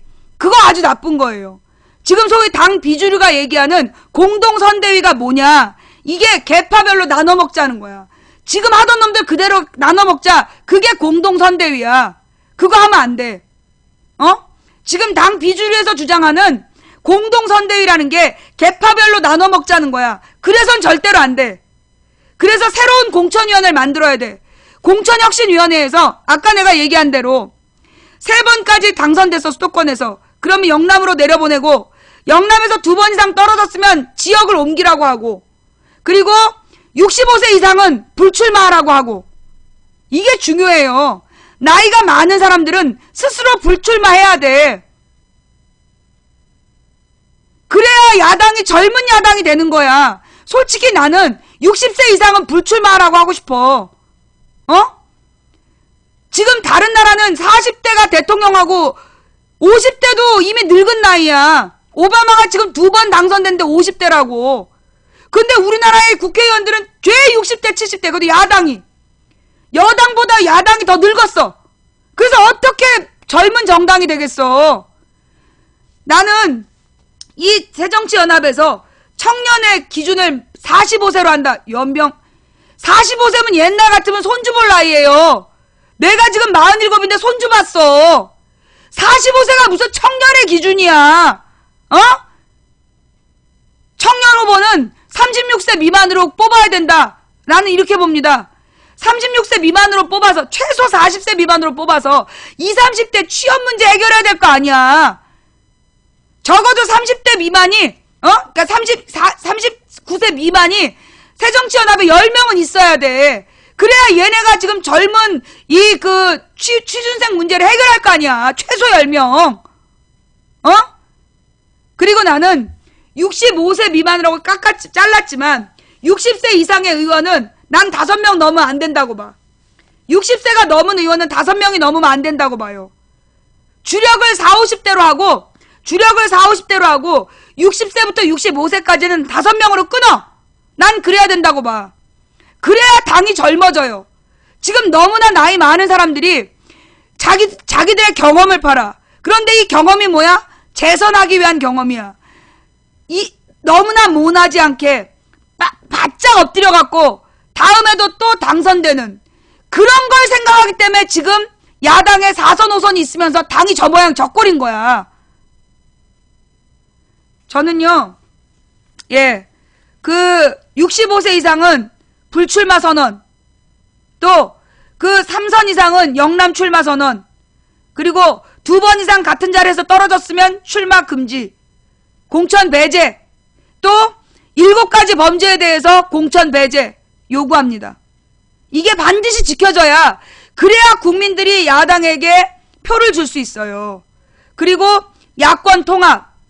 지금처럼 야권이 따로 나가면, 진보정당 따로 나가고 민주정당 따로 나가면 둘 다 말아먹어. 둘 다 죽어. 국민들이 투표 안 해. 싹 죽는 거야. 같이 죽고 싶지 않으면 무조건 닥치고 합쳐야. 이거 못하면 우리 죽어요. 분명히 얘기했어. 자, 지금 문재인은 문재인의 길을 밝혔습니다. 아마 언론에서요, 문재인의 고집이라는 둥, 문재인 기어이 당 내분 수습 안 하고 가나, 이런 식으로 부정적으로 기사 쓸 수 있어요. 문재인한테 부정적으로 기사 쓴다는 얘기는 뭡니까? 문재인 잘했다는 얘기예요. 내가 다시 한번 얘기해. 나는 문재인 당대표 되는 거 반대했고, 나는 문재인이 대통령 후보 되는 것도 반대하는 사람이야. 그러나 지금 당대표는 문재인이 해야 된다고 생각하는 사람이야. 지금 문재인 말고 당을 수습할 수 있는 어떤 사람도 없어. 누구도 그 대안이 안 돼. 그러니 문재인으로 총선은 치러야 되는 거야. 그리고 나는 문재인을 이번에 과로사 시킬 거야.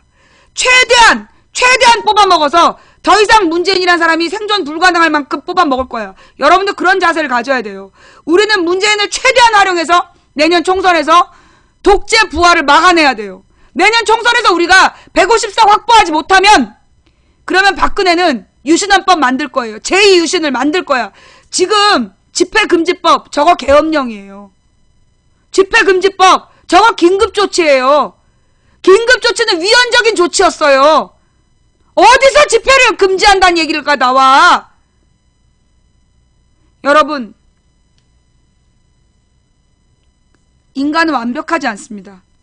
박근혜도 완벽하지 않고 문재인도 완벽하지 않습니다. 그러나 누가 더 약자의 편을 드느냐, 이걸 기준으로 사람을 평가해야 된다고 생각합니다. 박근혜는 권력을 쥐고 3년 동안 권력자들, 부자들을 위해서 정치를 해왔습니다. 그러나 문재인은 그동안 약자들을 위한 많은 주장과 논리를 펴면서 박근혜를 비판하고 싸워왔습니다. 그런 문재인의 투쟁이 빛을 보지 못한 이유는 어떤 언론도 그의 투쟁을 보도하지 않았기 때문입니다. 여러분, 안철수가 광주에 갔다고 보도하는 언론사들에게는 나는 불질러야 된다고 생각합니다. 문재인이 수없이 광주를 가고 수없이 호남을 가도 그들은 한 번도 문재인을 밀착 취재하지 않았습니다.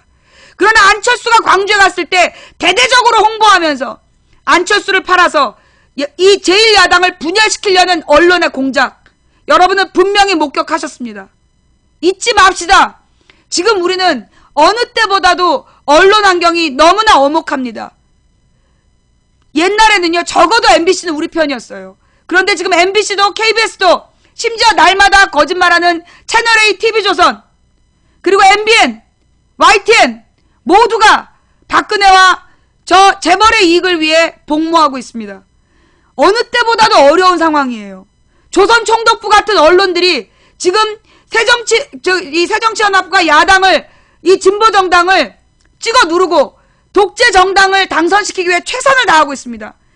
우리가 해야 될 일은 뭡니까? 옛날에 조선시대에 인터넷이 있었겠습니까? 라디오가 있었겠습니까? 그러나 조선 백성들은 정부가 잘못하는 거 다 알았습니다. 사시 남정기를 통해서 숙종을 비판하고, 자기 조카를 죽인 태종을 비판하고, 연산군을 욕하고, 인터넷도 없고 라디오도 없던 시절에 우리 조선 사람들은 어떻게 했다? 입소문으로 많은 내용들을 서로 주고받고 정보를 교류했습니다. 지금 우리에게는 뭐가 있습니까? 첫째는 우리의 가장 강력한 무기 인터넷이 있습니다. 그런데 틀림없이 이 인터넷에 대해서 제재 조치가 들어올 겁니다. 왜냐? 지금 박근혜 정부의 마지막 수는 인터넷을 차단하는 것밖에 없어요. 그래서 우리 방송도 어느 순간 차단될 수 있어요. 그걸 분명히 아셔야 돼요. 팟캐스트, 모든 인터넷 위험해질 수 있습니다. 우리는 그때를 위해서 뭘 해야 돼요? 입소문 네트워크를 만들어야 돼요. 입소문 네트워크. 이 입소문 네트워크를 만들고 우리는 지금부터 언론이 알려주지 않는 진실, 이걸 널리 알려야 됩니다. 필요하다면 망치부인 방송을 활용하셔도 좋습니다. 제 방송의 내용이 매우 부족하지만 여러분들이 가는 곳곳마다 망치부인 방송을 틀어놓으시고, 그래서 망치부인 방송을 통해서 올바른 정치의식을 가질 수 있도록, 또는 몰랐던 기사들을 한 사람이라도 듣고 알아듣게 된다면 그게 우리가 승리하는 한 걸음이라고 생각합니다. 승리는요, 어느 순간 갑자기 찾아오는 게 아닙니다. 넘어지고 쓰러지고 다치면서 한 걸음 한 걸음 나아갈 때, 그때 승리가 가능한 것입니다. 오늘 방송 어떻게 보셨습니까? 방송이 마음에 드셨는지 모르겠습니다. 많이 거칠고 부족한 방송 대단히 죄송하고요. 오늘은 이런 노래를 들으면서 끝내보겠습니다.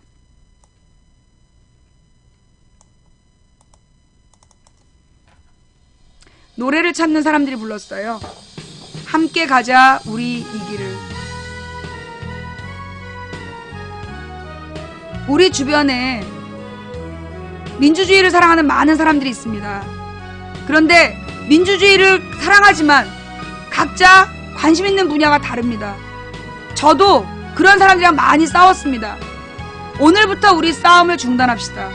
오늘부터 다른 이야기 하지 맙시다. 대통령을 누구를 뽑든 정치 역사관이 어떻든 우리 오늘부터는 차이에 대한 이야기 하지 맙시다. 너랑 나랑 달라 그 얘기 하지 말고 너랑 나랑 같은 게 뭔지 찾읍시다. 우리 민주주의를 지켜야 된다라고 생각하는 사람들, 과거에 어떤 정당을 찍었는지 묻지 맙시다. 지금부터 우리가 갈 길은 뭐냐? 말도 99.9%의 역사 전문가들을 좌편향이라고 얘기하고 비정상적이라고 얘기하는 저 0.1% 꼴통들에게 99.9%의 국민의 단결을 보여줍시다. 그래서 내년 총선에는 독재 정치에 디귿자도 못 꺼내는 그런 기적을 한번 이루어 봅시다. 사실 어려운 길이에요. 지금도 우리 내부에 많은 뿌락지들이 들어와 있고 그들은 우리들을 끊임없이 분열시키고 이간질할 겁니다. 저 또한 이제까지 잘못한 일이 많으니 저의 잘못을 끄집어내서 여러분들의 마음을 흔들어 놓을 수도 있습니다. 제가 과거에 알고 지은 죄 모르고 지은 죄 모두 잘못했습니다. 정말 잘못했습니다. 용서해 주십시오. 그리고 이제 우리 하나가 돼서 나아갑시다.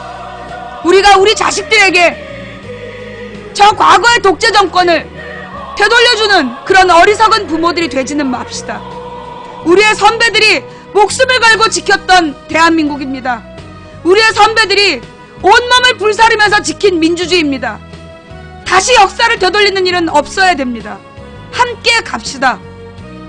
상식이 통하는 합리적인 민주사회라는 거 우리는 불과 8년 전에는 당연한 건 줄 알았습니다.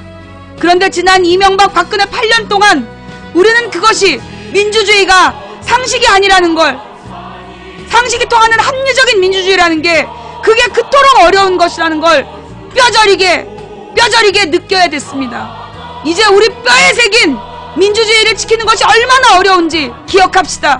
절대 잊지 맙시다. 5개월 남았습니다. 이 5개월 동안, 아니 이제 4개월 남았네요. 12월 1, 2, 3 이 4개월 동안 우리 목숨을 걸어봅시다. 목숨을 걸어서 대한민국의 민주주의를 지키기 위한 이 길에 우리 한번 승리해 봅시다. 아직 우리는 지지 않았습니다.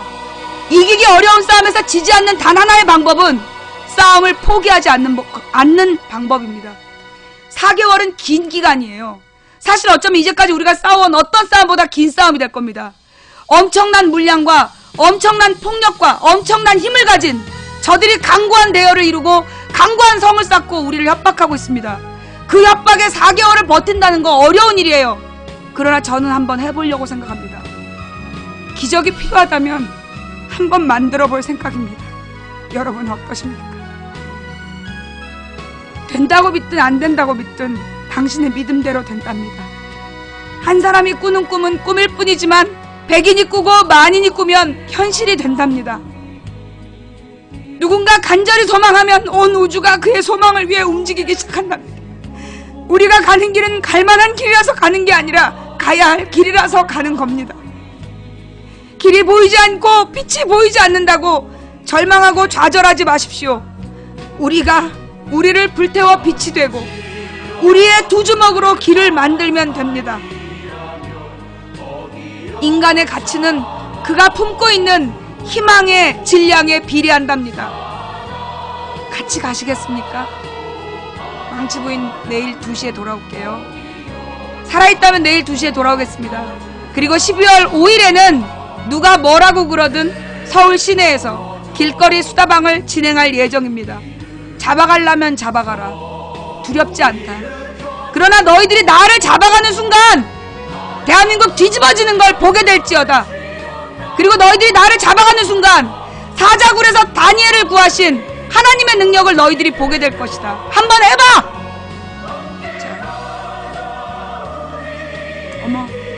처음 오신 분들 깜짝 놀라셨다면 죄송합니다. 오늘만 이런 거야. 자, 여러분, 오늘 함께 해주신 모든 분들께 감사드립니다. 처음부터 끝까지 시청해주신 여러분 대단히 감사합니다. 오늘 스스로 자발적으로 추천해주신 4,422분께 진심으로 감사드립니다. 각방에서 고생하신 매니저님들 수고하셨습니다.